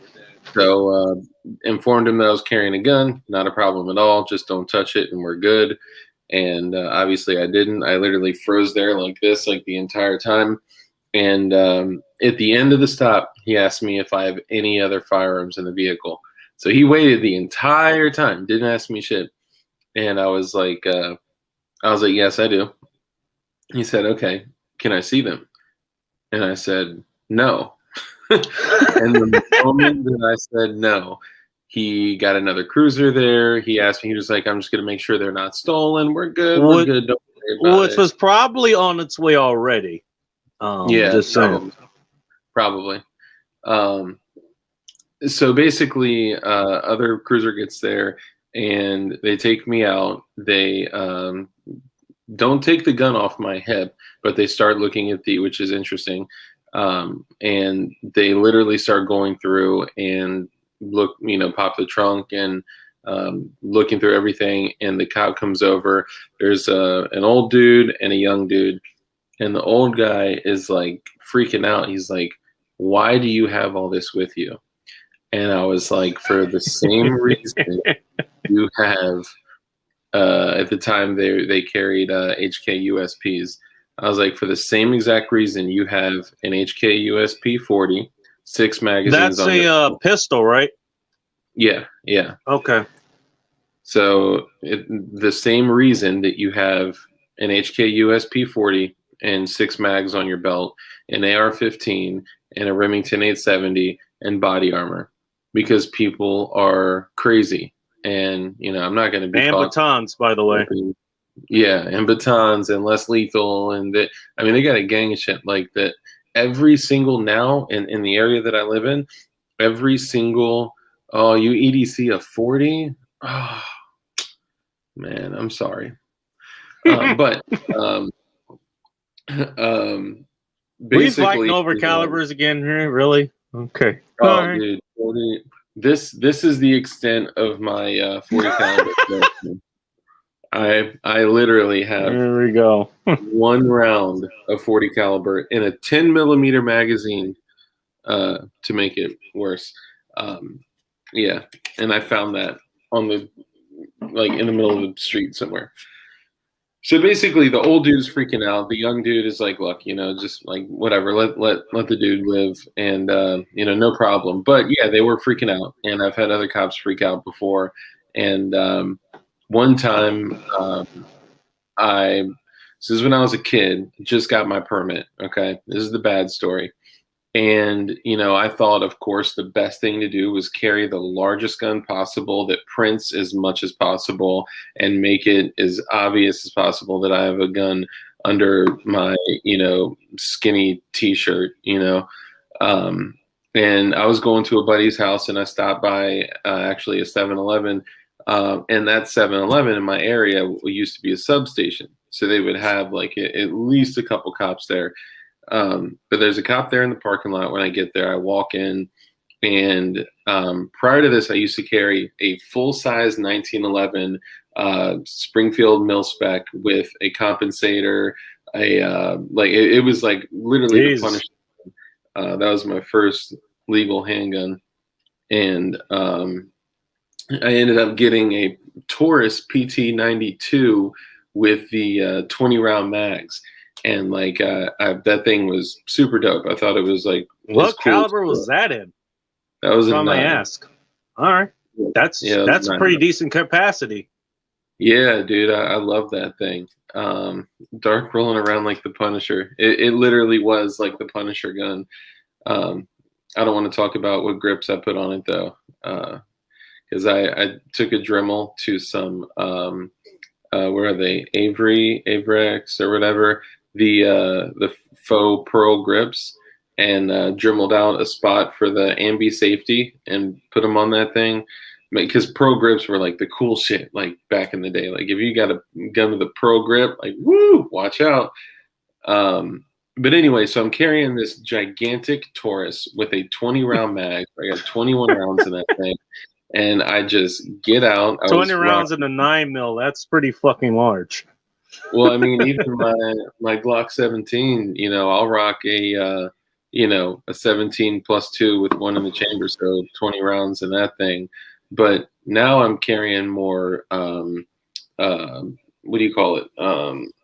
Appendix. So mostly I'm carrying my Glock 43X because that's my baby. right. So basically, I get out, walk in the store, get what I get, and I leave. I'm not dirty. I'm not doing anything wrong. You know, I had nothing illegal on me, whatever.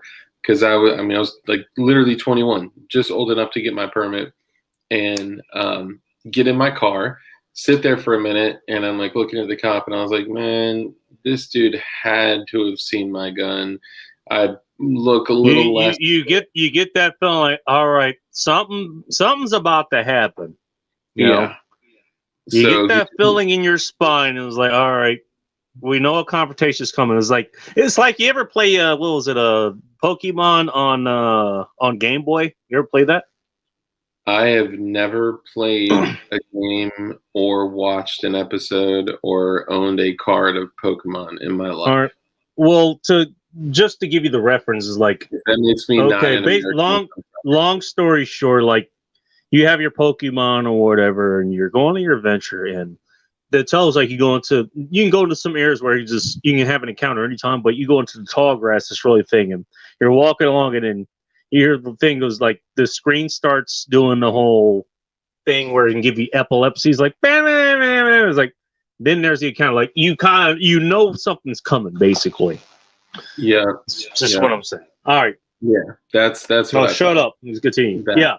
No, you're good. I'm talking too much, but it is an important story to discuss for people that may not have as many interactions with the police. I've documented a few. So basically, I knew that he likely saw the massive handgun printing on the. I mean, I wasn't rocking a gun belt. I wasn't I was new to carrying, right? And so basically, I get in my car. I start watching the dude, and I'm like, okay, he's probably waiting for me to leave.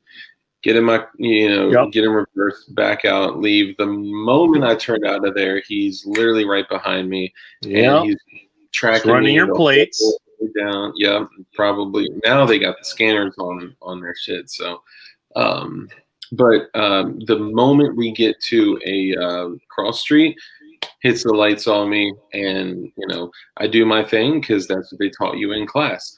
Roll down the windows, dome light 10 and 2.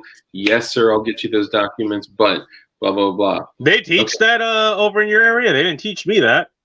Yeah, they tell you, like, if you get pulled over, this is what you do. And it mostly has worked. Keep your hands away from it, obviously. So anyway, what happened was he caught me off guard because the dude came to my passenger side. So I'm focusing on the passenger side, and I tell him it's an old timer, and my area used to be super rural. It blew up over the last like 20, 30 years, and it's had a big shift. So now there's a lot of young heads, but it used to be country. And the dude is chill. He doesn't care about the gun and all that. And the moment that I'm like telling him that I have a gun, and he's like, well, all right, no problem. I hear swipe. I didn't know there was another dude to my left, and I literally heard his draw, and I look, and it's the dude is like super looking, and my hands are on the wheel, okay? And he's yelling at me, don't fucking move, I'll fucking shoot you, blah, blah, blah, because I think all he heard was gun. And the old dude, he might have halfway, like almost like a crossfire situation, is like telling me to unbuckle my seatbelt while this dude's got a gun on me. And he's like, don't fucking move. He's like, unbuckle your seatbelt. Don't fucking. I'm like, like I had no idea. That's kind of conflicting orders there, bro. I'm just saying. For a moment, I was like, they are trying to kill me. What am I gonna do? Like sitting there, like, okay, I just told you I got a gun, right? I'm gonna be like, okay, I'm going for my seatbelt. Like, no, I'm not gonna do that. And I was like, I am not gonna move. I am not gonna do shit until this dude, like reholsters his weapon. And He ends Yeah. up reholstering his gun, and they literally take me out the car, and I'm just like a statue, like just take me out. I'm not touching anything. I'm not moving. I'm telling him like, okay, I'm gonna move my left leg over the door. I'm gonna move my left hand. And I like was so shook because I swear to God, it felt like, I mean, there's no I'm reason for laughing them. because I've been through this before. I'm not laughing at you, just so you know. No, I mean, it's comical. Like, you got to find the humor in it too, But this is the fucked up thing. Took me out the car, brought me back, put me in handcuffs, took my gun out, cleared it, put it in the trunk, closed the trunk, separated the mag and the round and all that, and kept me on the curb for like, I swear to God, almost an hour. Searched my Oh entire vehicle man. for no reason. Okay, I like other than looking like a dirtbag, because at the time this is when like I lived in more of like a hood kind of area and whatnot. But yeah, Remind me to so get back to that point, by the way. There's an important tell there right there, which I was talking about earlier. Please continue. basically that's it. The guy, apologized, and the old timer was like, "You're good to go." We didn't find anything. Ran the gun, wanted to make sure it was clean, and I mean, I bought it from a dealer, and I was like, "Dude, like you guys like could have killed me," and It yeah, could so have. that was one of my worst run-ins. I got another one where I was pulled over by. I'm not going to go Please through the whole tell. story, Yeah. but basically, I was pulled over by a bunch of black dudes, and Oh, gee, here we go. Yeah, it just yeah, got dark in here, oh and I man, got my own experience with that. What that goes, but you go right ahead. I want to hear we'll come this. back to this one. I've been thinking for so long, so that's my little story where I thought I was going to get failure drilled in my own city. What's up, Zopov? We're just chatting, dude. We were talking about run-ins with police. We were talking about the riots. I mean, honestly, we've just been like that. So, yeah. So, what you said you had a similar run-in? Oh, I've had several similar run-ins, and it goes back a lot to the same thing. Okay, I have a buddy that I had driven up here back in 2008 or 2009 or something like that. I visited my family that's up here. My birth father, um, shortly after conceiving me, he didn't have anywhere to go, so he went to the U.S. Army. So he got enlisted there, and he got moved all over the place. He served a tour in Germany. He also served a tour in Iraq, I believe. But he ultimately got stationed at Joint Base Lewis McChord. That's the Air Force Army base that's up here in Washington State. Okay. And so that's where he kind of built his roots here. He tried to get my mom to move up here, and that didn't work out. And, here we are. That's this whole other story. But I finally got a chance to come up, at the money. I was working 3 jobs at the time or whatever. Most of them kind of jobs that I met. But I had come up here a few times, and I met a buddy up here, nice lady. I'm still in contact with her to this day. Now, she was a friend of my brother's who's up here. And I went to go visit her about a month or two ago, where we're just talking back and forth, and she actually lived in the area that I live nearby now. It's a place called University Place. And she was also kind of talking about the same kind of being pulled over. Now, she's not a firearm carrier. She's a girl. So there's that too. But she had this issue, we're kind of the same thing you had to deal with minus the firearms. Where she had kind of quote unquote the bad police experience, but then I had to kind of remind her, look at what area you're getting pulled over at. University District. quite possibly close by to a place called Hilltop. Now, anybody who knows, the Tacoma area, Hilltop, which is not as bad as it was before. In fact, one of the places that I was going to move into was actually in Hilltop. Hilltop has improved since then. Hilltop also had to be the place about 8 or 9 years ago when my brother almost got shot by a guy who did a drive-by on a block party with an AK-47. Damn. It used to be that kind of neighborhood. That happens out in the city out in DC, close to where I used to stay all the time, man. Everybody had AKs out there, man. Back when they were like $300. Right. So you have to understand the area you're in and what the police have to deal with. And that's kind of what I explained. Okay, you're in this area. Maybe you met this profile or something. Maybe the profile of somebody else, which is going to happen. By the way, she happens to be, more or less my color. That's going to play a factor because I don't know if you knew this. Police have to go on physical descriptions of people. Skin color happens to be one of them. For sure. And definitely the geographic area that you're in makes a huge impact on how the stop goes. And I'll give you, this is probably the best story I have on this, and I think I gave her this story actually. I still remember there was some chick. Oh, it was the Cambodian single mom that I got a lot of my let's just say in bed experience with. Let's just put it that way. And there was this hotel is off of Avalon 100 Boulevard or something like 112th or something like that, deep in LA.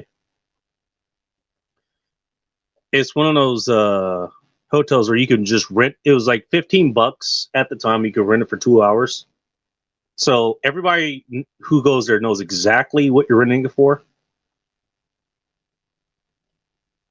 And I decided to go to, I knew there was a local, let's say, adult shop nearby. I was going to get some specialty stuff there just for that. And I'm on my way there.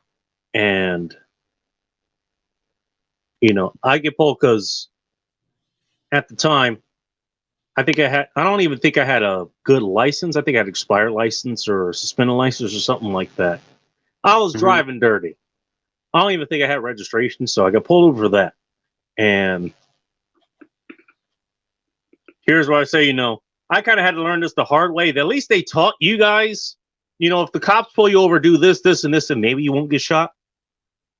I see, I get pulled over. I see the cop kind of walking towards my driver's side. I also see the guy walking towards the passenger side because, if they got a partner, they're going to cover both sides. I totally agree with that. I see why they do it. It makes sense from an officer's safety point of view. Yeah, and they should. So I see him coming up to the passenger side should stay behind the pillar of the passenger side. That way they don't get in a crossfire situation. And let me just say really quick while you are telling the story, I support police 100%. That whole fun police shit is bullshit. I'm just sharing stories. Sorry, go ahead. Right, but but we're telling these stories to kind of give context of what the officers have to deal with, and that's why I'm telling the story. So the guy's coming up. I see him coming in. I know what he wants. He's going to want your license. He's going to want your registration. He's going to want your insurance. I wish I had maybe one of those.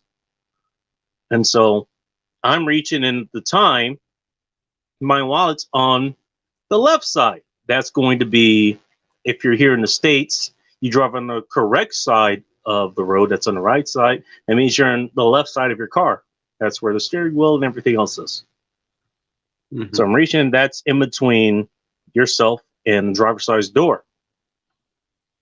That's where my wallet is. So I'm reaching for that. You want to know what else is usually in LA, at least?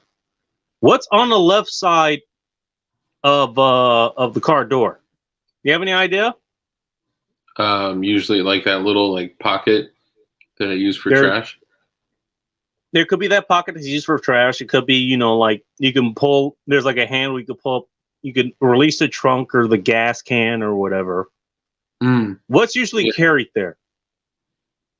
As a hint, this is something that you can register as a concealed carry. Hold on. So are you talking about, let me make sure I understand this. Are you talking about like where the like trunk releases and shit like that? Yeah. Yeah, like where you could pop the trunk and like run to grab like a rifle or something, like a long gun, something like that. Let me make it more simple. This is where most gang members will actually have their fucking pistols. They would have it like right there. Yeah. And so I got pulled over by LA County sheriffs who have to deal with this kind of shit, by the way. And I'm just reaching for my damn wallet. And the guy, this is not a firearm, but I'm just going to imitate. Put your hands on the fucking steering wheel. Don't fucking move. I'm like, okay, fine. Yeah, hey. Hands are right here.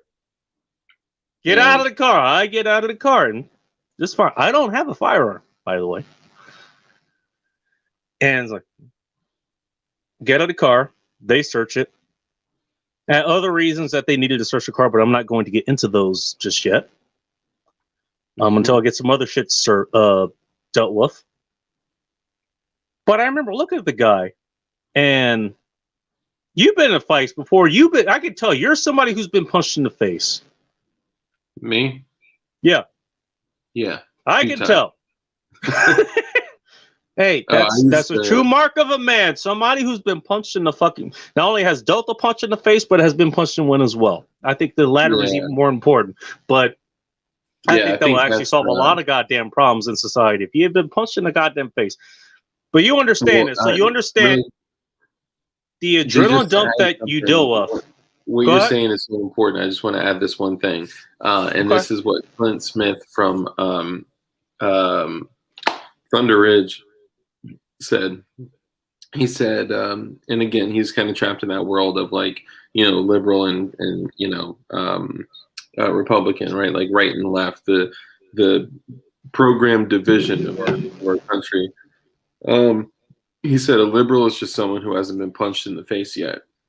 And it's so true because like if you felt that feeling of number one, been knocked the fuck out.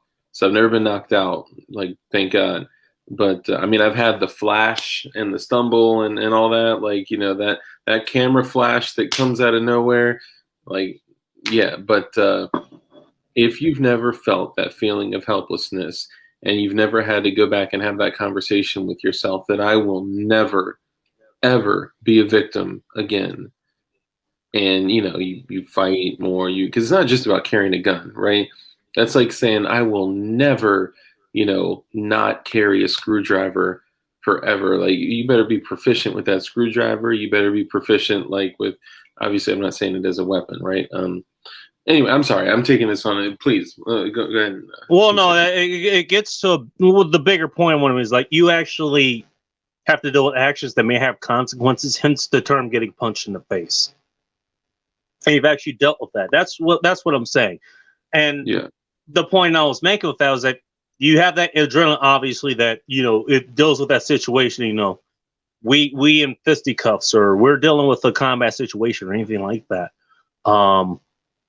But not only do you get that that feeling afterwards, like, okay, the situation is over, and then now you're kind of shedding on it. You get that adrenaline dump where, like, you didn't even get to the point where you're shaking, but then you can start recognizing other people. And that's what I recognized in this guy, the guy who had pulled a gun on me. Trust me, I stared down the barrels of pistols more than once. And rifles, too. But once they kind of realized that, was like, I still remember seeing the guy, he's visibly shaking. He's like, and his reaction is like, dude, why the fuck did you reach down there? Why the fuck did you have your hands on the wheel? And literally at the time, I was like, I'm telling him, like, sorry, I didn't know. My bad. It's like, he didn't want to draw his gun. He didn't want to deal with this shit. But again, it goes back to understanding the area that you're in. I'm deep in fucking South Central, where he could have literally dealt with the situation about an hour ago where somebody did pull a fucking gun on him, or he dealt with it like a month ago or a week ago. Who fucking knows? His life could have literally have been on the line based on what he saw me doing that somebody else did about a month ago. So you kind of have to understand that when you're dealing with the cops, because like the police state or not, they're the ones that have to deal with this shit. So who knows Donut Operator? I'm sure most of you guys, being YouTubers, Donut Operator. Have you ever heard of him? No, but what's his name? Thumper, the redneck comedian. He's on Instagram, and I show up on his chat every once in a while. He's saying I need to try donuts, and I'm still kind of scared to ask what that means. Well, I don't know what that means. But, I don't either. I'm not sure I want to. Donut Operator is a dude. He and it's, hear me out, Tim, because it's about exactly what Bacon is talking about. And unsubscribe from this institution. Okay, Jesus, this ought to be good. He was a police officer. He was in the Navy, whatever, and he's a full-time YouTuber. And what he does is he breaks down police shootings, and he, puts out the facts, and he doesn't necessarily always sway in one direction, but you can kind of tell like he's, a little more favoring of those right of center. Okay. In a joking way, right? Like he calls all the people in Portland, Oregon, like oxygen thieves and shit like that. Right? Like, but I can't necessarily disagree with that based on what I know. But please continue. Yeah, no, I agree. From what I've learned about that place, but basically, add Seattle to that list. Yeah. So he was basically saying that you never know what a police officer has gone through, right? And he got called to the, I think he said he was in North Carolina at the time, and he got called to the scene of a vehicle accident, like several cars, and an infant had passed away. An infant was hit by a vehicle. Oh, shit. Yeah. And basically it was extremely graphic and like spaghetti on the street. Okay.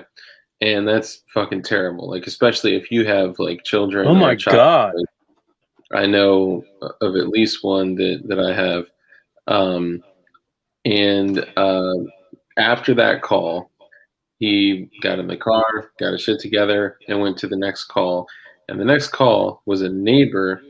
I'm surprised they let him keep going. Usually something that's that kind of traumatic, they maybe let you go for the day or something. Or maybe I don't know. I could be speaking out of my ass here, but okay, go ahead. Sorry. I think it depends on the department, but I would guess that unless you have to discharge your weapon, you're probably going to stay on the shift. Okay. And I don't know that to be certain, so someone can correct me if I'm wrong. Yeah. But the story, as he told it, was that he saw something like that terrible with fatalities, and I'm not supporting his content, guys. I'm sharing a story that he said. Okay. So Tim Payne actually he elaborates. Apparently, he laughed at Ashley Babbitt as soon as it went down. Some false light. Well, I'm pretty sure everyone here is familiar with the Ashley Babbitt scene. And by the way, if you think what he said, I don't even know what he said. I'm not sure exactly who he is, but trust me, I have. If you look at what was it, the 95% or I can't remember what it was. I think it was the 95%. There was some. You know who Arthur Chu is? No. Sorry to throw you off there. Well, he apparently he was some comedian or something. And he had this whole fucking tirade of basically he called her a Nazi, said that, like her brain was fatty. It was a fatty tumor that, a bullet went through and like nothing was lost. It was all this crazy stuff. And I wish I gotten the screenshots of it because it was like 4 or 5 pages. He ended up blocking us all. And the only reason I got the screenshots that I did of it was because I asked other people and they had gotten them. Dude, whatever you think the police are saying about, Ashley Babbitt or anybody else who may be right of Mao or Stalin, trust me, way worse than the left. Just ask me how I know. I'm just saying. Sorry, please continue. no, you're good, dude. You're good. I just don't understand why everybody is so focused on self and money and shit that doesn't matter and consuming that they forget to come from a place of contribution and care and compassion and just fucking be a good person. But I digress. Basically, he went and he saw this terrible shit. Saw an infant that was struck by a vehicle, like basically, like, scattered across the street. And his next call was a feud between neighbors of someone that left their trash can on the other neighbor's property. But really, it was like probably. God. So he's coming in Jesus. here with this like terrible shit on his brain, and this is why I'm sharing this story. You never know what that last stop was. You never know what happened that morning. You never know what happened like yesterday, or like your job is to respond to the most traumatic situations that anyone could ever go through in their lives and the most trivial bullshit. And, the lady was like apparently like a pure Karen. And she was like, well, aren't you going to fucking do anything? Like, aren't you going to? And he's like, if you only fucking knew. So basically after that, he quit and left or whatever.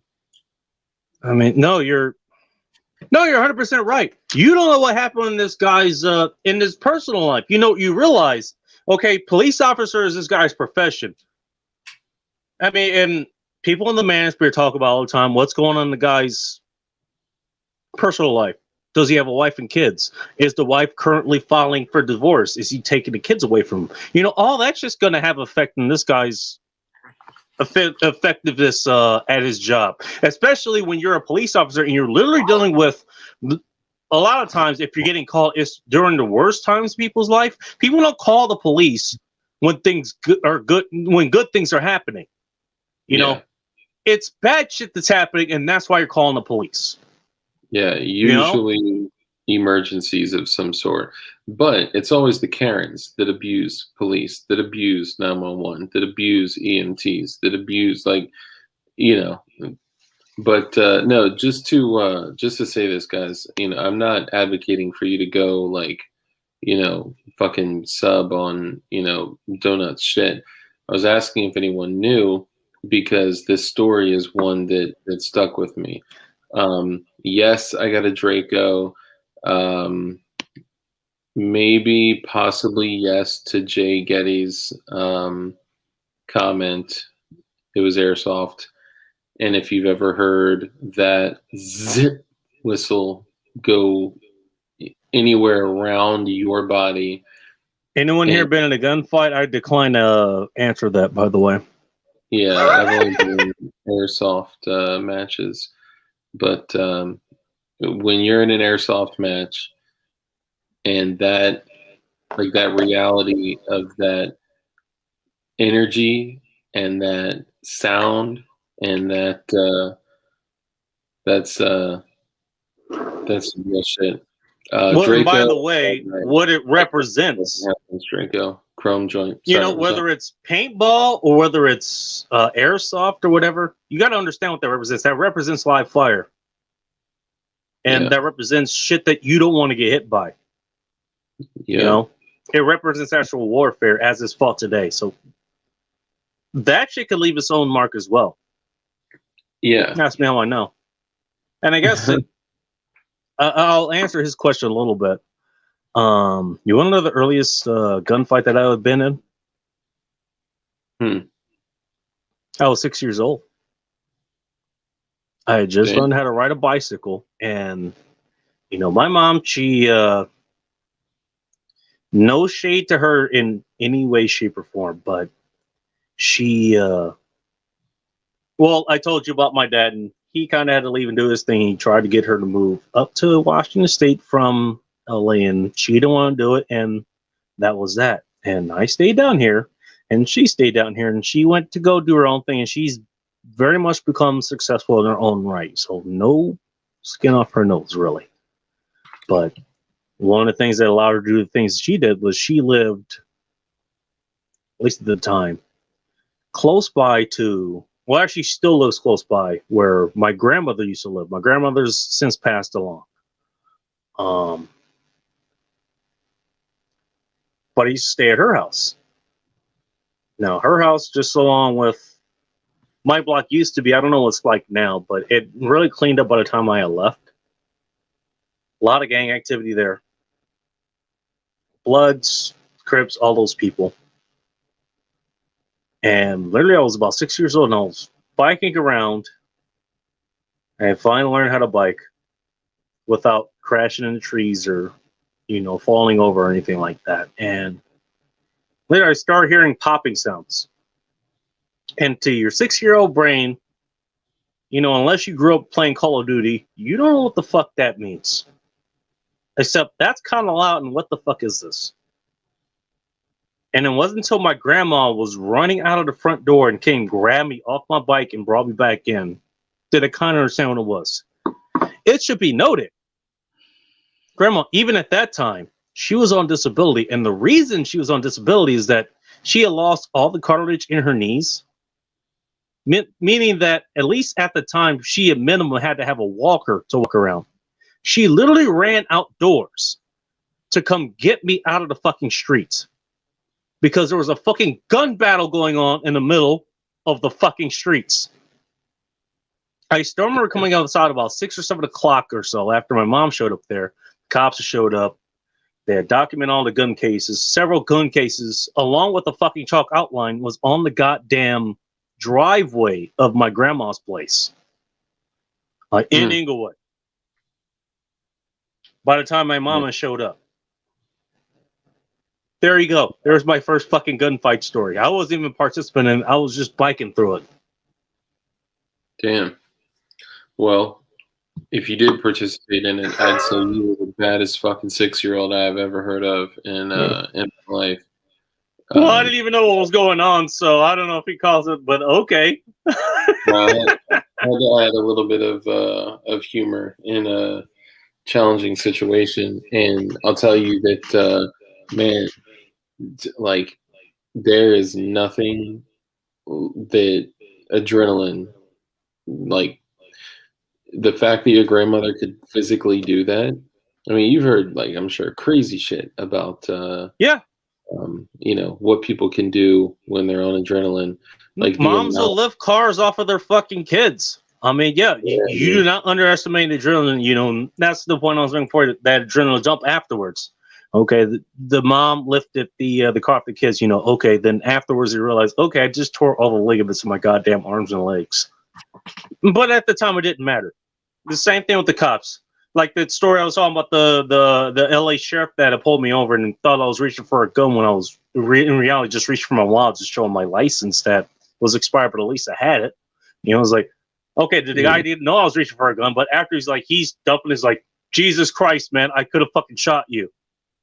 And you can tell that's not what the guy wanted to do. By the way, just as a conclusion to that story, I got let off with the warning. I don't even think I got a warning. They just let me go. And that's what happened with a lot of times they'll just let you go. At the most, you'll get a ticket for like speeding or not having registration or something like that. Like they have better shit to do. They're not out. The cops aren't out to kill you. Even, okay, I can say, people like you, you're melanin challenged, so therefore you have white privilege or whatever the fuck it's called. I'm here to tell you, as a person who comes from that fucking area, they're not out there to kill you. This guy was white. He was worried about that shit. He didn't want to have to deal with that kind of shit. It's like, that's not their fucking job.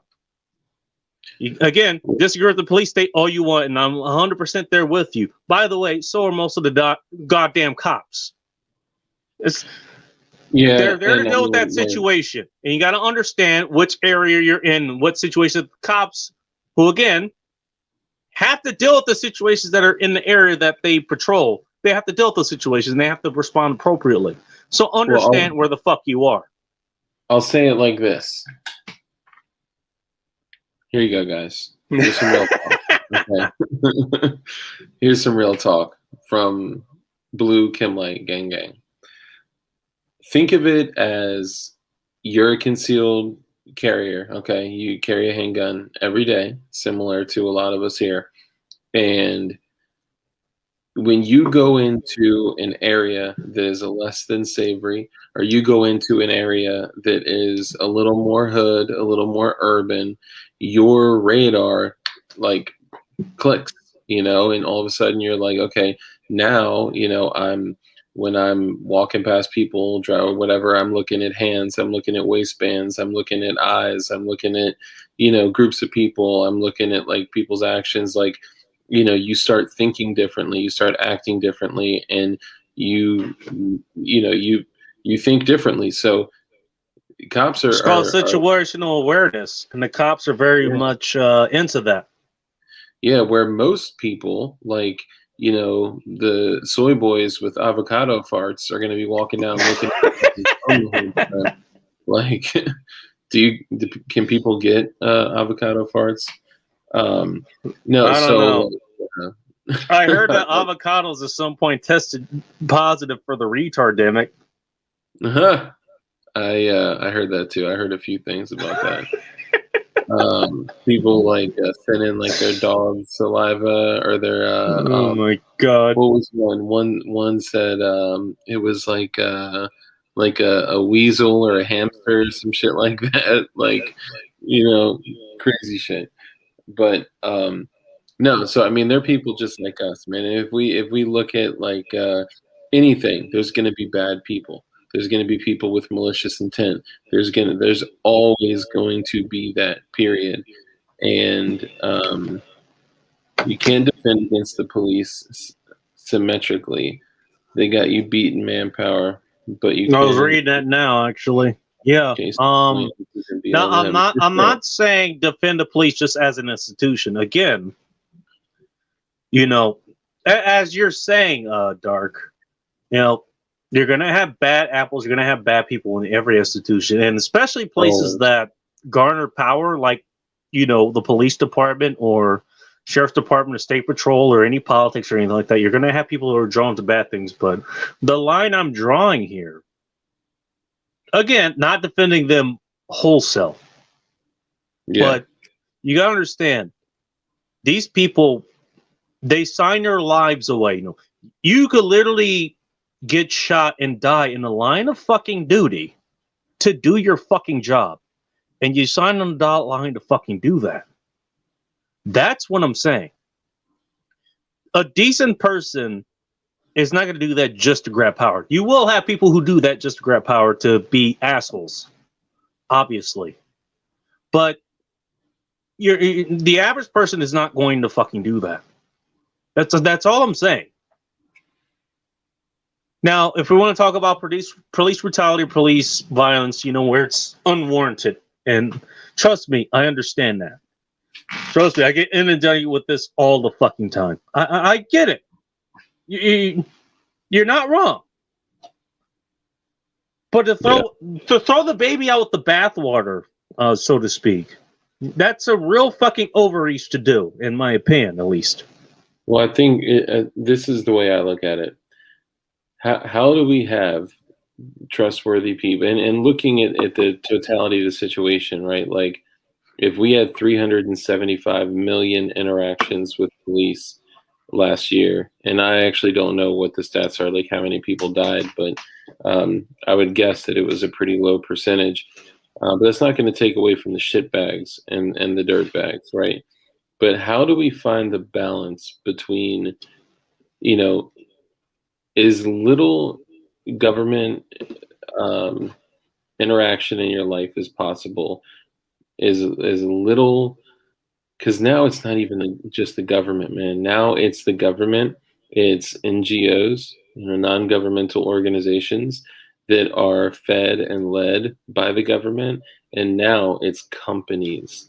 Now it is literally Alphabet, Google, YouTube, Facebook, fucking Amazon. Oh, I'm glad you brought that up.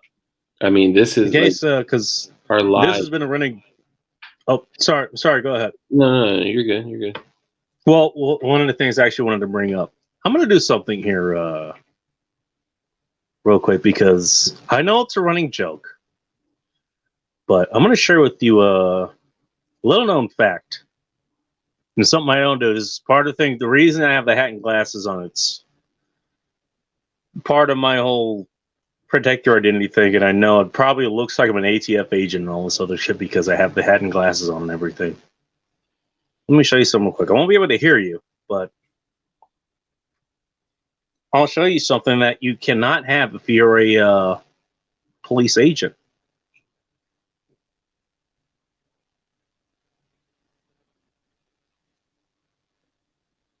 What, long It is hair? long hair. You know how fucking long it takes. I'll be able to hear you in a moment. Now I have the facial hair that everybody made super trooper jokes about and all this other stuff, and probably the glasses did not help either. Oh shit! Well, there goes my hairband. Whatever. That's not as bad. There we go. I got doxxed. Whatever. No one ever sees me with the fucking hair, anyways. Especially these days, there's nowhere to go with it. Now you can have all the facial hair you want. I can hear you again. You have all the facial hair you want. And the reason for that is that, if you do like a sting operation or something, like if it was like a drug operation or it was a sex operation, something like that, you could have that and make it look kind of legit. Like you, Dark, you have the facial hair, but you kind of short cropped on top at least a little bit. This is actually long for me. Usually, I wanted to give respect to the comment here. No, I usually I rock a high and tight. Like I probably look like a Marine with my typical haircut, but this is what I landed on with the pandemic cut. Dark is the rudest host I've ever seen. He doesn't even care what his guests is saying. What? Dude, it's a conversation. What the hell you want me to do? That's what this is. Ultimately, these live streams are conversations. In case you're new to this. But the point I wanted to make was, okay, I go to a court meeting, where I don't know. I busted Dark because reasons. I don't know. I found the guns that he lost on his boat accident. And okay, we go to court. And he saw me with this glorious facial hair. But in court, you kind of have, if you're an officer of the law or you're an ATF agent or whatever the fuck it is, you have to be fairly clean shaven. You have to have nice kind of government hair, basically. So this you can get rid of. You can just take a razor and cut it off. By the way, give a plug to my buddy Bull Rush, Etsy.com/shop/Lazarus Razors. Tell him Bacon sent you. You can cut this off and you'll be presentable. If you have dark haircut, he can just go over with some nice clippers or whatever. This takes years to fucking grow. So you can't have that if you're undercover. Unless, I don't know, maybe you're undercover for fucking 5-10 years or some shit like that. You can't have that. So there you go. For your listeners, there's your proof. I'm not an ATF agent, okay? This is kind of new to me. So like a lot of people think YouTubers are feds. Like this is like a legit thing. Like, everyone's saying I'm a fed, CRS is a fed, that my God. This is like I didn't even know it was a thing.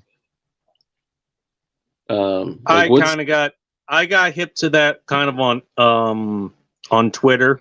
Again, before I got kicked off for like the 100th fucking time. I think there was that much. It just I don't know. Everybody thinks Instagram and Facebook is bad. Facebook actually is that bad because I had an account there for like 24 hours before I got kicked off. They wanted like, what was it? We were joking back and forth about, like having having a social security number available. They actually literally asked for that before I can get back into my account. Are you I'm not kidding. serious? I'm dead serious. That or upload a picture of your face or your driver's license or whatever the fuck it was. Wow, dude, that's intense. It's that bad over at Facebook. Instagram, not that bad. But Twitter, they're a pretty close second. You know? That's crazy. Well, I know, today was just kind of a conversation. And guys, I want to encourage you to go over to Bacon's page. It's v goddamn bacon, and subscribe to his content. I mean, you guys give him a shot. I think you'll enjoy his content. He's a good dude. He's one of us. He's been in our chat, for a while now. What, like at least a month? You've been a glowy. A couple weeks. Is that what you call your followers? I call mine fornicators, but I don't know if that's stuck. Do you call yours glowies? That's a good thing to have as far as a YouTube channel or any following you have. Like you have a name for them. I don't know if CR's Farms has a name for the people who follow him, but yeah, I don't know if he does. So the whole glowy thing came from, number one, it's funny. I'm not going to drop it. That's I'm not going to drop it. I think it's pretty cool. The glowy thing came from a joke between me, Light, and Dugan, and then it went beyond that. So basically, we had said, like, if shit pops off and we are in a world without rule of law, then you don't have to be a glowy, okay? Anyway, so this is how it came about. If total, shit hit the fan, world without rule of law, like whatever you want to call it, the joke was crack a blue chem light. So when we're all out in the boog, like, busting off shots, like you turn a corner and like that moment where you're about to let a shot go and you see someone with a blue chem light on, so it's an identifying thing. Like, hey, we're friendlies. Yeah, like it was a joke, and it just continued. I don't know if blue would be the color I would go with, but given that the military has rightfully picked red for that, I can kind of understand. No, I know glowy means fed. That's why it's a joke, because the joke is that everyone on the internet is a fed. So it's a play on the glow stick. Clearly, that's why I gave my fucking phone number and all that shit, because I think you're a fed. Yeah, exactly. This channel is not glowy. That's commies running their mouth. Oh boy, here we go. Yeah. Hey, wait, where is that comment? Oh, there it is. I see it. That's Tim Payne. He's Is it? I don't know. Is he today's example of trolls or an example of progress? What are you talking about? I don't know if he's just fucking with us or not. He may be. Oh no, Tim. And if he's fucking with us, then that's fine. There's no problem with that. But that's something I have been bringing up, not just in your channel, but like other channels. Like, you're gonna get trolls who are gonna fuck with you. You've been dealing with that for the last 2 or 3 weeks. People calling you feds, or saying, you try to get Dugan arrested or something, or your followers arrested, and all this other bullshit and all this other stuff. Yeah, it was like, really? No, it got bad. Thanks, Tucson. But here's so someone asked, like, where does the whole glowy thing come from? So here's where I believe, and I'm literally guessing just from. You go ahead and do that. I'll be right back. Yeah, you're good. So CRS asked, can someone please explain to me the whole glowy and fed thing? So where I grew up, if something is like, not to be trusted, or potentially like there's, police like interference, you say it's hot, right? And then some people would say like it's so hot that it's glowing, right? And okay, so Bob Ross says Terry Davis used to call feds glow in words. Oh, glow in words. Gotcha. Okay. Yeah, no. So I just always, no. Tim Payne is not a troll. I think you may have misunderstood what you said. I actually find the words that Tim Payne chooses to be pretty fucking awesome. So I'd like to holler at you. That's the thing. So no one's breaking the fucking law. We're giving free content, and y'all are watching live streams. Like, what's the fucking big deal? Jesus And Christ. by the way, yeah, because pages that do giveaways, they're here to shill for fucking money. Like, okay, Yeah, well, it's funny yeah, you're gonna say right. that because we're doing our first giveaway. Sorry, Tim Payne. By the way, I'm just. I had to ask for a friend. Let's put it that way. All good on my end. Yeah, no, I was gonna say it's funny because we Who actually just are went looking live? to do our first giveaway. So thanks for that. No, so I was gonna say midnight tonight. I think last night on the stream I said midnight tonight. So after this stream, since it's midnight where I'm at, I'm gonna go through. I'm gonna literally have a list of all the fucking comments, and then on random.com, you can go in and you can literally pick like a number 1 through 500, 1 through 1,000 or whatever, and click generate random number, and it generates a random number, and then I'll go down and pick which number that is, and that's the person that wins. And then the thing that I was thinking, because not everyone is going to be like, yes, great, here's my address. I'm going to generate a second winner and a third winner. And by then, if none of like those three people want to feel comfortable giving their address, obviously I want to honor their anonymity. Then someone can nominate someone else, or I don't fucking know. But like this giveaway, like we said before, is not about like the stuff. Okay, it's about anything that you can use to further your own independence.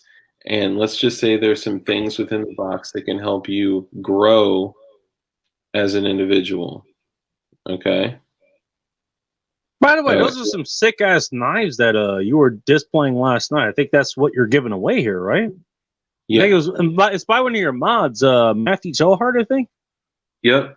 So Matthew Tellhart is a bladesmith. Not only is he a bladesmith, he can work kydex. Not only is he a bladesmith and can work kydex, he also does Duracoat. He also does jewelry. He does like repurposing. Like, dude, this dude does everything, man. He's so fucking gifted. And if you guys are looking for his content, you can find him on Instagram at the 2 channels, Road to Mastersmith, and the other one is Road to Booger Eater Carnival. Let me look for that. What was the first one? The first one is Road, the number 2, Mastersmith, and the second one is Road to Booger Eater Carnival. So what I just said, if you guys missed it, is I had said last night on the stream that I'll give you guys till midnight tonight to comment. I'm going to count all the comments as entries, and then go to random.com and then generate a random number, and then go down the list. And then I'm too nice. I know I got him. He was at 40 followers. He's at 41 now. I got him. Who's that? Yeah. Nice. Yeah, so I'm gonna know who won tonight. So comments on all of our videos, literally every single one of our video. And I swear to God, if the few trolls that came in here, so I like to be a person of integrity. Okay, integrity is important to me. So if I pick a random number and it's one of the trolls, I'd like all y'all's permission to say, fuck, I'm not gonna go contact when the drama is over, when the dust settles, when the beef is done. Be like, hey, you won a knife. Yeah. Anyway. Hey, you think I'm a Fed? Here's a knife. Yeah. Got to be someone in the community, but. Yeah, no, I mean it's got to be subscribers. So Wine is I'm drinking tonight, by the way. This is by Pacific Rim. There's somebody I found a few years ago at a local grocery outlet. They're actually local here. Let me see if I what's their oh, they're in Richland, Washington. Okay. This is their best one. J Riesling. If you can find that, you're good living. Let me just tell you. That's what I'm drinking tonight. I had an electrician come to my house and we started talking about, self-sustainability and independence, because that's what I do. And Nice. this dude is like, "Oh, bro, check this out." Starts showing me pictures of a massive wine bottling operation, wine making and bottling operation that he has. And he's like, "I got a couple in the car. Do you want one?" And well, the correct answer is yes. Yeah, so he gave me a bottle of wine. So I got a random bottle of wine up there that was probably made by his grandpa's feet, but it's gonna be delicious. I don't care. I don't want to silence anyone's speech, but Anon. If this is the same Anon, he's actually been around for a while. So. Yeah, just I can barely read a comment, let alone a book. Keep your cursed language. I'm not sure what the fuck that means. Yeah, if it's the same Anon, he's been, part of the community for a while now. So, well, if he's trolling, he's not doing a very good job of it. But I don't know. I don't know who this is. So I'm new here. Remember. Yeah, no, you're good. Yeah, like I said, tonight I just wanted to chat with you on the 33 people that are still in here hanging out. I encourage all of y'all to go to his page, subscribe, listen to some of his shows. He's a good dude, man. And communities like this, we can bring each other together, support each other, help his channel grow, and just fucking be here for each other. You know what? I like to get my people to come over to your stuff because I see the stuff that you're doing, and it's really good stuff. I really appreciate it. I do like it, and I see the value in it, and I want to have. Look, I love to cross pollinate, good content across each other. And we'll be in contact offline. You said you're looking for guests, and trust me, I got quite a few people to. To bring across your channel, once they have time. I know Safety Doc is working on his book, so he's been kind of in hibernation. Funny that you said that. After you had that conversation, a friend just sent me his phone number and said, "Call this guy. This is the doctor he's talking about." So I'm gonna hit him up. Safety Doc? Yeah. No shit. Yeah, dude. And he was like, the person that sent me that was like, "This is the doctor I've been telling you to get on." So get the fuck out of here. No way. Yeah, so I'm going to hit him on. I'm also going to. All right. I'm 100% in on that episode, man. That ought to be fucking awesome. Yeah, that's going to be dope. He's a really good guy, man. Yeah, I'm excited to have him in here, man. And last night we had the Nicholas something outdoors, the Nicholas Green Outdoors. I remember him. Yeah, so he came in. And by the way, I gotta say, and I'll give you your definitely due. Here's you got 1,000-something subscribers, and you have probably the most active chat I think I've ever seen for someone who has 1,000 subscribers. This guy's 18 and has almost 600,000 fucking subscribers, man. That's goddamn impressive. Yeah. Man, so and now, granted, he's been running it for 3 years or so, but again, that's still pretty impressive. Oh, dude, that's remarkable. And I mean, he's talking about shit. I went on his channel last night and this morning, just kind of looking through shit, and I mean, that's good shit. Whether you're camping for fun recreationally or whether you're prepping for a day that you may need to camp for other reasons, I mean, it's Bacon. You should have dark on your show. Hell yeah! I just saw that You got I have no problem with having you on my show. It's just who the fuck is the people who subscribe to you will listen. I'm not sure who else would. I have no problem with it. Yeah, I mean, Dark, shit, you're always welcome on my show whenever you want to. You know, if you're available. I would love to, man. Honestly, I'll do any show anytime. Not any show. I'll do most shows anytime. Hold on, Matthew Tellhart. Yeah, I figured that's why I asked.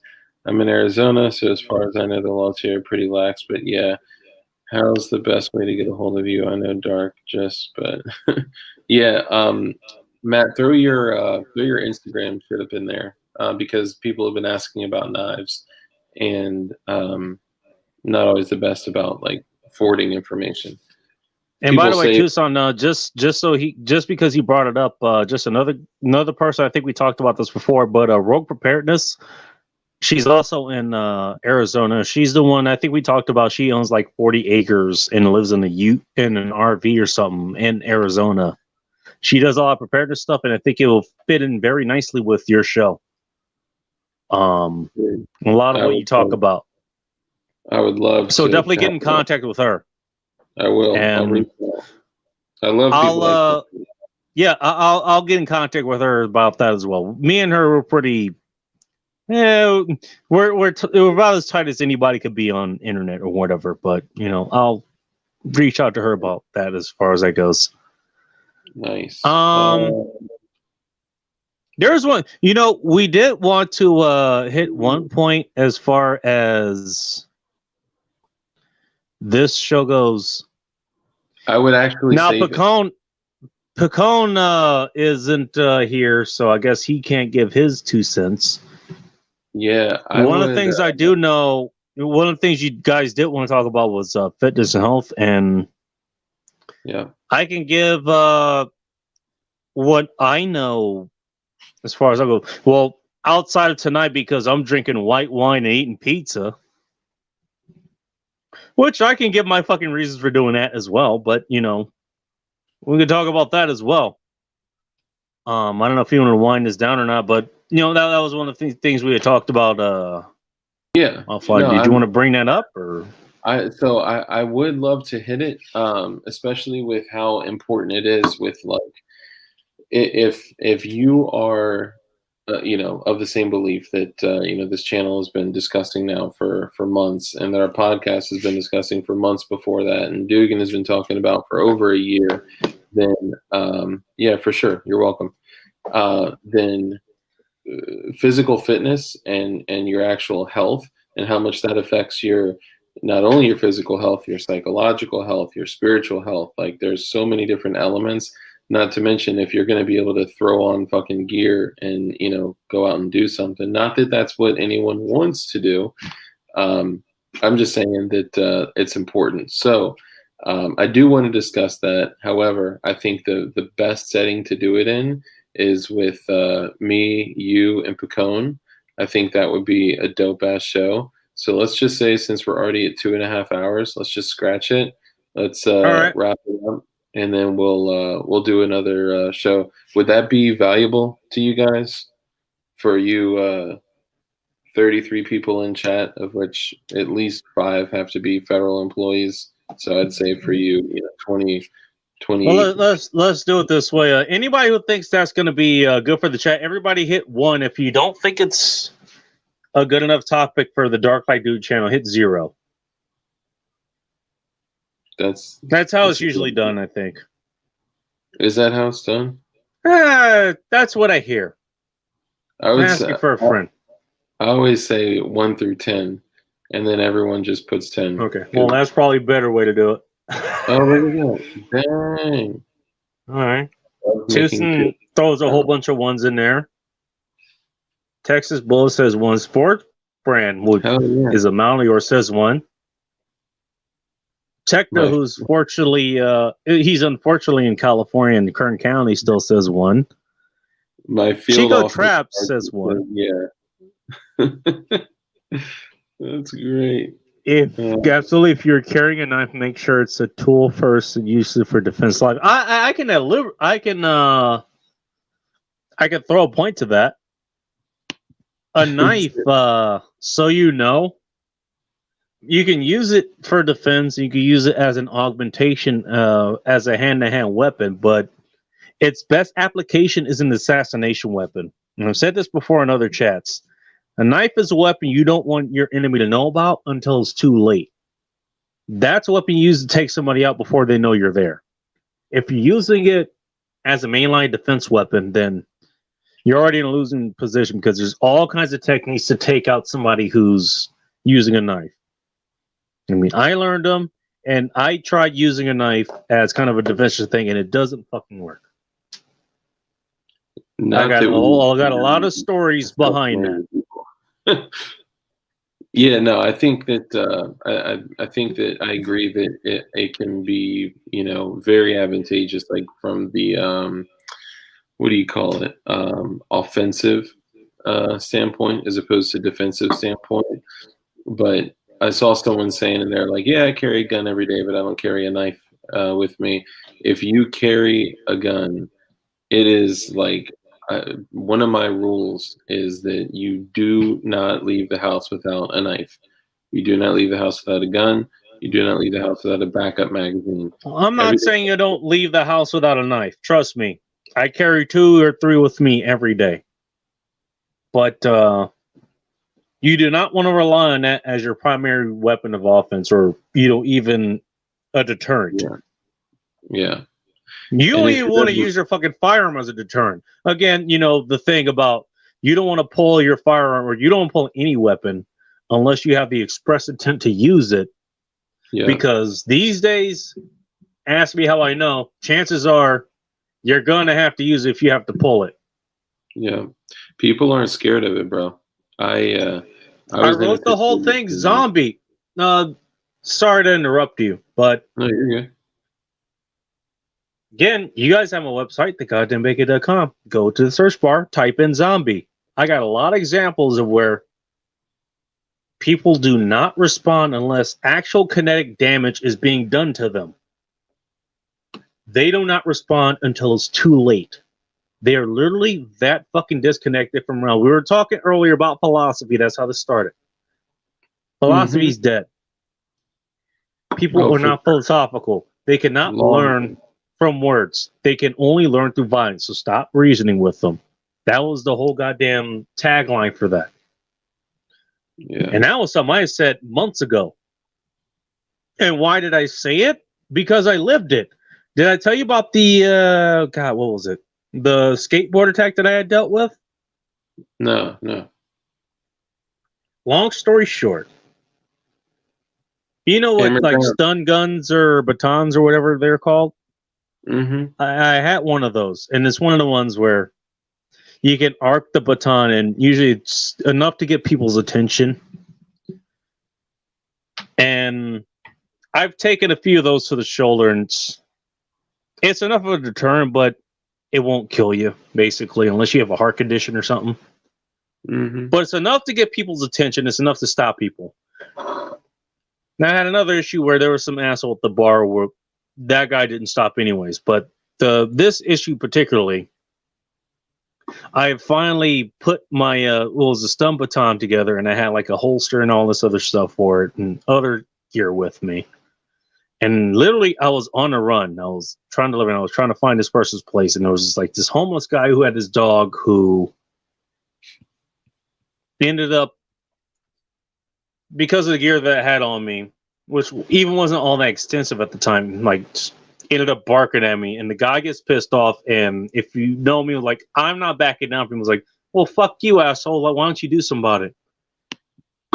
Keep in mind, I had the goddamn person who I was delivering like on the phone because I'm trying to find out where I'm delivering this to.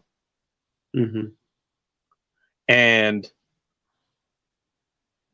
I get to this person's front door. I finally find it, and this guy's looking around trying to find me. Like, all right, well, here we fucking go. I give her order. I'm like, hey, have a nice day. I'm gonna go crack some skulls open. Have a nice night. And I go outside, and now he has a friend outside who's armed with a skateboard. He goes, hey, you don't want to fight fair, huh? He just does this whole fucking bravado thing. I pull out the stun baton. I'm arcing it, and thinking that's going to be enough to kind of. Usually, that's kind of more like, okay, you don't want to f with this guy. No, this guy didn't stop. Damn. The reason I realized he didn't stop is because he swings his skateboard. I just kind of do like a quick upper block or whatever. It's like happens to have my stun baton, and the stun baton gets broken into 2 pieces. Dang. And then he swings it. And don't worry, I didn't get hurt through this or anything. He might as well have been swinging a goddamn pillow for as far as I'm concerned. But he swings the second time, and the only reason he stopped is because, like, I blocked it the second time when I threw kind of a defensive side kick towards him. Mm-hmm. I kind of kicked him away. And he kept talking shit the entire time, but he started talking shit literally at a distance, like about 10 or 20 feet away. That's the only thing that stopped him. Yeah. And there's video of that. I have it on the zombie thing, or the zombie post. I posted it on there. That's why you're getting kicked, because you're uploading physical altercations of yourself. That got removed off Instagram, by the way. Apparently, I was inciting violence, even though I was the one that was attacked. You know, apparently, I'm inciting violence. Dude, but no, like when I talk about this, I'm not kidding. I live this shit. Like I have to deal with it. So you know, people in the new in the newer generation are not scared of shit. They have become completely desensitized to the potential threat of violence. Like if one of these new fucking young millennial or whatever, the new fucking Generation Z or whatever, if that cop like the cop that pulled a gun on me pulled a gun on them, they'd be like, fuck you, copper, you can't shoot me. Do you know who my dad is? It's just a completely different world. And I ended up in a situation where I almost got in a fight with 2 kids that were just, literally, they would not leave me alone. My only option was to, get into a fist fight. And, I was armed, but obviously I'm not going to draw down on some fist fight. And the kid goes to get out of his Jeep. So, and by the way, kicks are way underestimated. Kick is frequently and as often as you can. Kneecaps, dick kicks, like whatever. Well, that's your longest range, excepting, you don't have melee weapons that you can reach with. That's your longest range weapon, your legs. Hell yeah. Now, that comes with the downside of if you don't know what the hell you're doing, then you're, if it gets deflected or something, you're off balance. But kicks are your most powerful weapons. Yeah.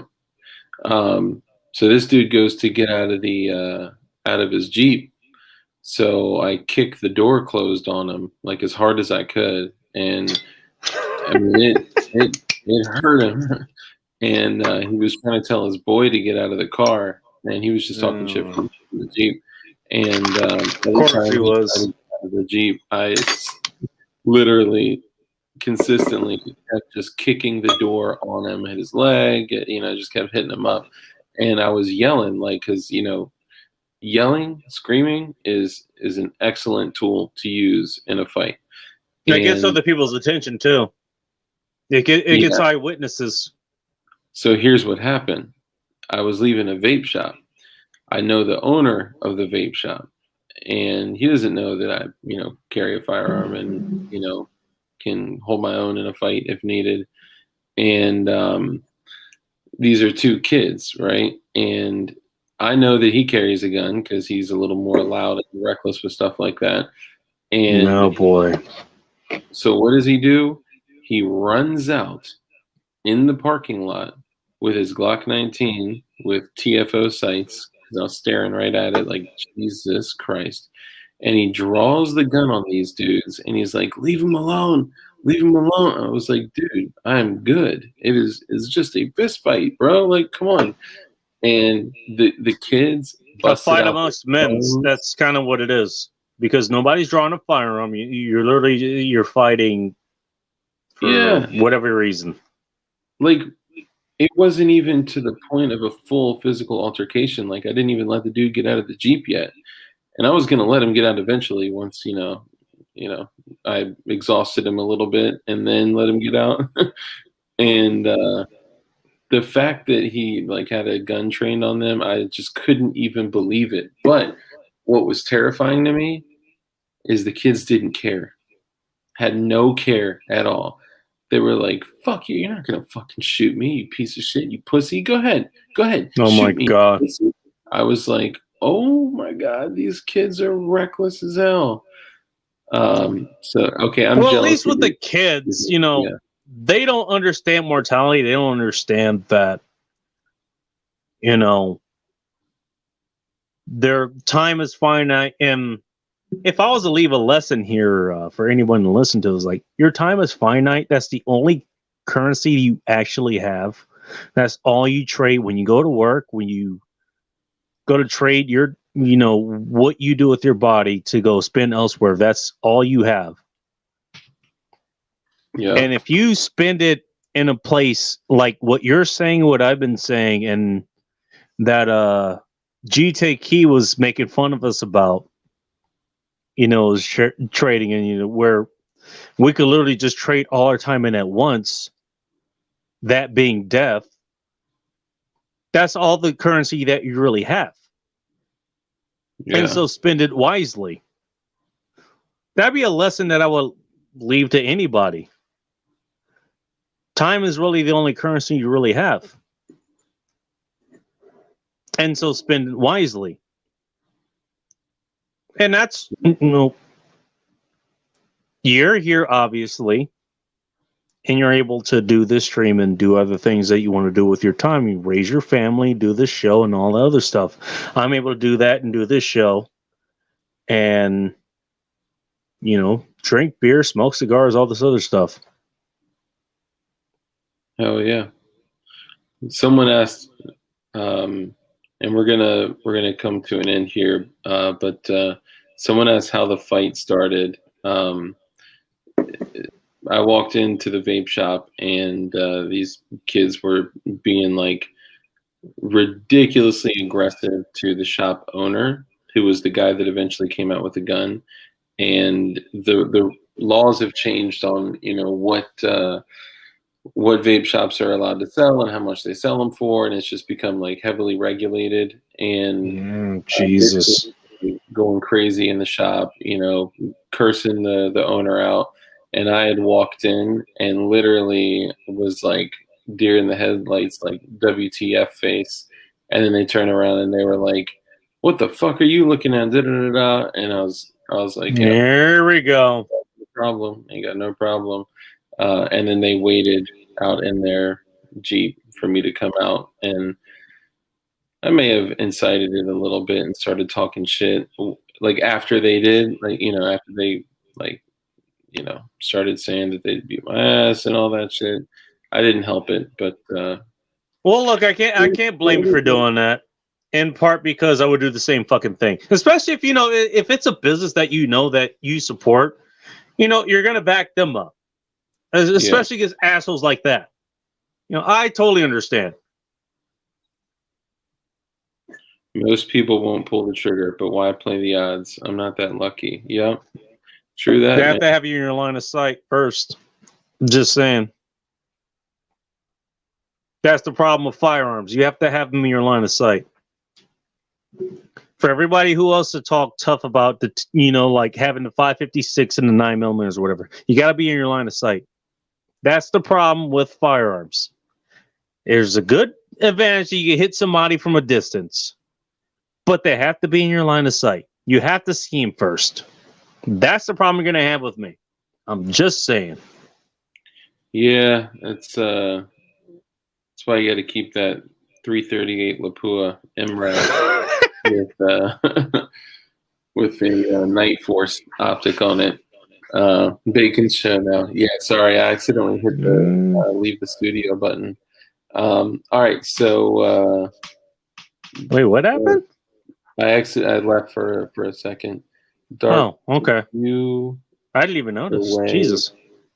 Dark, do you away MZ? Do you away, MZ? I don't know what you're saying. Hammer down? I'm not sure what he's saying either. I think he's saying hammer down. No, that's like his thing. I'm just being silly. All right, so I know this wasn't like an official like episode, right? But it was our episode with bacon on it, and who doesn't fucking love bacon, right? So we don't talk about those people. Subscribe, watch some of his shows, like his shit. So I'm looking for GKT to see if he responds. We want to support. I'm kind of curious too, actually. Yeah, because he was and nothing against him, like I don't know, he's one of your guys, and he's a cool guy, but he was talking shit. I'm kind of curious to see what he says later. Yeah, I'm curious. It's gonna pop up any second. Which is fine, it's all good. Oh yes, I like the shit talking. It's all good. I will do the drawing tonight before I go night. I'll do the drawing and I'll share it. What is it? So our normal schedule is Tuesday, Thursday, Saturday, 9:30 p.m. I don't know when I'm going to be able to announce it, but I'll draw it tonight. I'll pull it tonight. And the person that wins, you're going to win that badass knife with the badass Kydex sheath with a bunch of shit that's in there. And what's with the girls on your website? I got a couple questions that I want to address here. One by Tim Payne. He said, like someone said to Ascent, there isn't a respawn. He's 100% right about that. Oh yeah. I 100% agree with that. There's no restart button to life. And Anon asked, what's with the girls on your website? Are you a coomer? Well, I don't know what that is. But my whole thing as far as that goes. Now, I don't know if you noticed this, darker, but like if you see my Instagram posts or you've been on a website, like I think I have an eye candy gallery or something, which I still need to update at some point. Pictures of a lot of, let's just say, pretty decently looking girls. Nothing explicit, nothing rated X or R. Sometimes even PG-13, anything like that. But as you know, as most of the people know here, the world is full with ugliness. And it's being put out there on a pedestal every fucking day.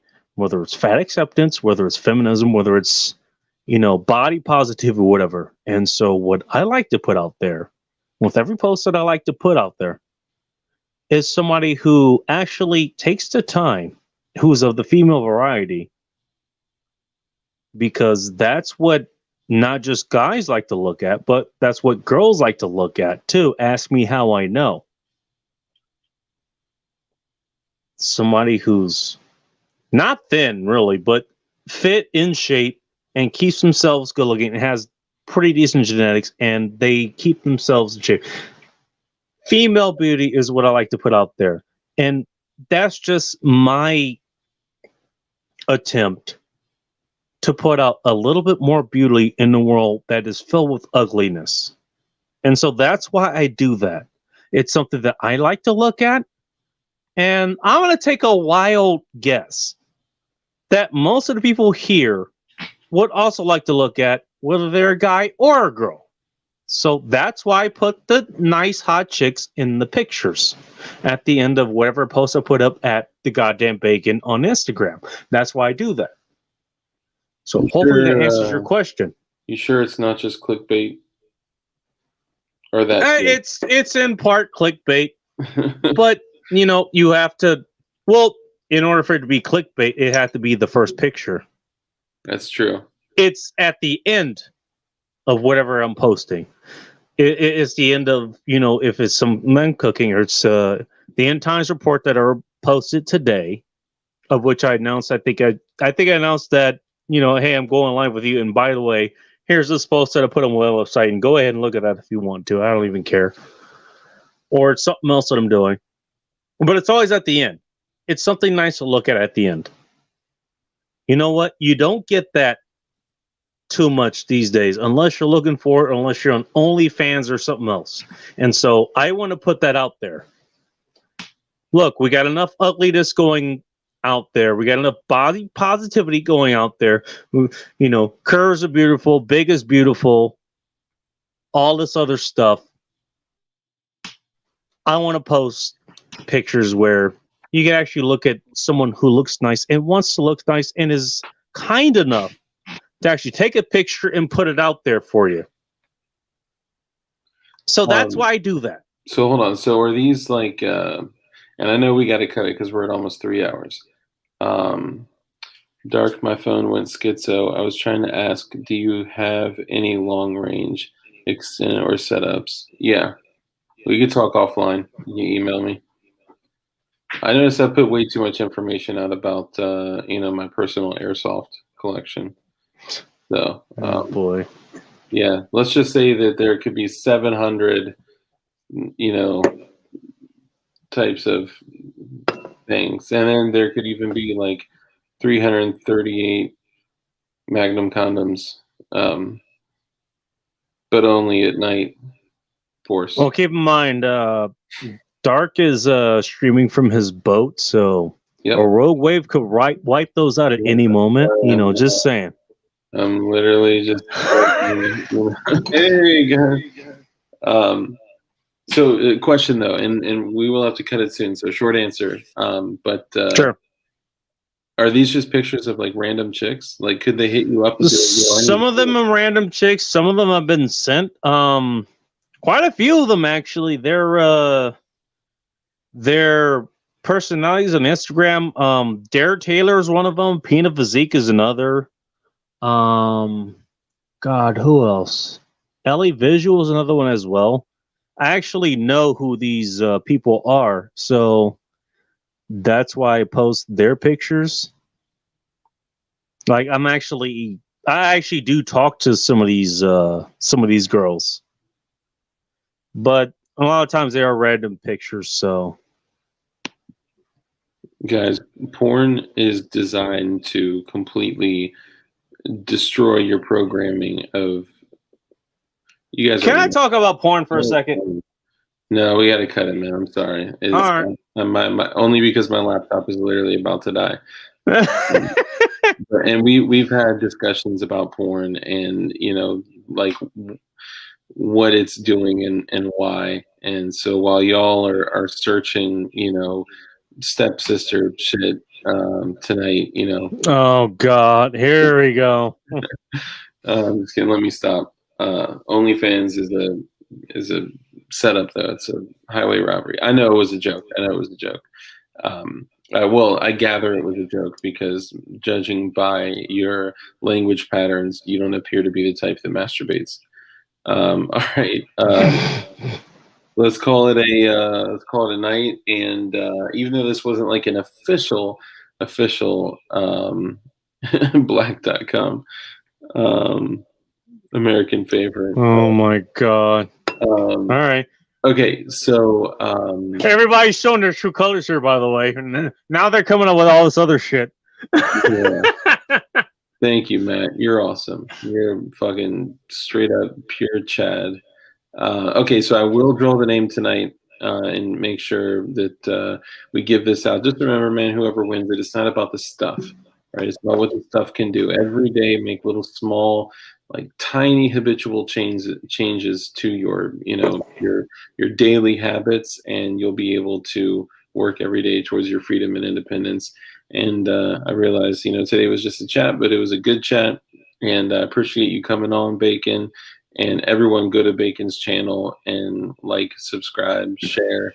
And also, if you cast his show onto a TV, then it'll start recommending his show in the algorithm as well. Just so you know that. Again, thank you very much. Everyone in the chat, thank you very much for doing what you did. I really do appreciate it. I will be going live on this very channel, within about an hour or two or so. Damn, really? Well, this is when I normally do that channel, the closing hour. It's Saturday night, so what else am I going to do? What am I going to do? Go to the bar? the bar's gonna be closing within about half an hour. Hence why it's called the closing hour. So I don't know exactly what I'm going to talk about. I'll find something, but I'm pretty sure I'll be able to plug this channel and probably other ones. I think that's actually what I'm going to be doing. You know, I mean, even if you just go and talk about the shit that we talked about, it'll still be valuable to someone, right? You know what? You're 100% right about that. Actually, I probably will be bringing that up because that's a lot of good material that we ended up bringing up tonight. I didn't even think we'd be talking about that tonight, but hey, I mean, like you said, that's how these chats normally go, and that's how the chats normally is, and good, and that's how it should go. Hell yeah.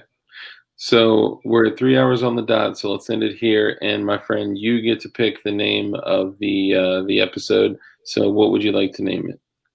I don't know. Who's this asshole? That's perfect. I love the shit that just comes like that. Like that. That is classic. Awesome. All right, guys. I will draw the. I'll draw the wiener tonight. The winner. I'll draw the winner tonight, and then I'll publish it by or before our next show. And what our goal is like when we have a winner, the only thing that comes to my mind is Dugan with that big dick pic. If you guys know about that, then put a A+ in the chat. So what I would like to do is if we find someone that is like, hey, I'm good, here's my address, send it to me, and we'll send it. And what I would like to do is invite them into Throw It Away Before It Blows Up. And I am very good at noticing very specific things about language patterns, and I know who you are. You can't hide from me. And I'm not mad at you. I love you, even if you're under a different name. So we'll send it to the winner, and whoever is the winner. Congratulations to the winner, by the way. Hell yeah, man. It's going to be dope. What I'll do is invite them into a stream and have them open it on stream. You're going to do an unboxing thing here. Hell yeah. Hell yeah. Nice. So it's going to be cool, man. It's going to be cool. So I appreciate all you guys. I love all y'all. Be safe, be dangerous. And Bacon, thank you for coming on. And guys, support his channel. Go sub to his channel. And love y'all. See? DM me on Insta Dark and explain what you mean. Oh, I thought you were saying, and you'll explain to me what you mean. But how would I know to DM you on Instagram if I didn't know who you were? Well, that's kind of a problem. Maybe it may not. If you don't get a message, I was wrong. All right, I love y'all. Take it easy. Night. Slave tablet. Thanks a lot, man. I appreciate it, and thanks for having me on. We'll do the fitness thing at some other point, but we can figure that out later. Fitness day. I'm just kidding. All right, y'all. Have a good night. Peace. Cheers. Be chaos, my friends. Hell yeah. Be Chads. Love you too, brother.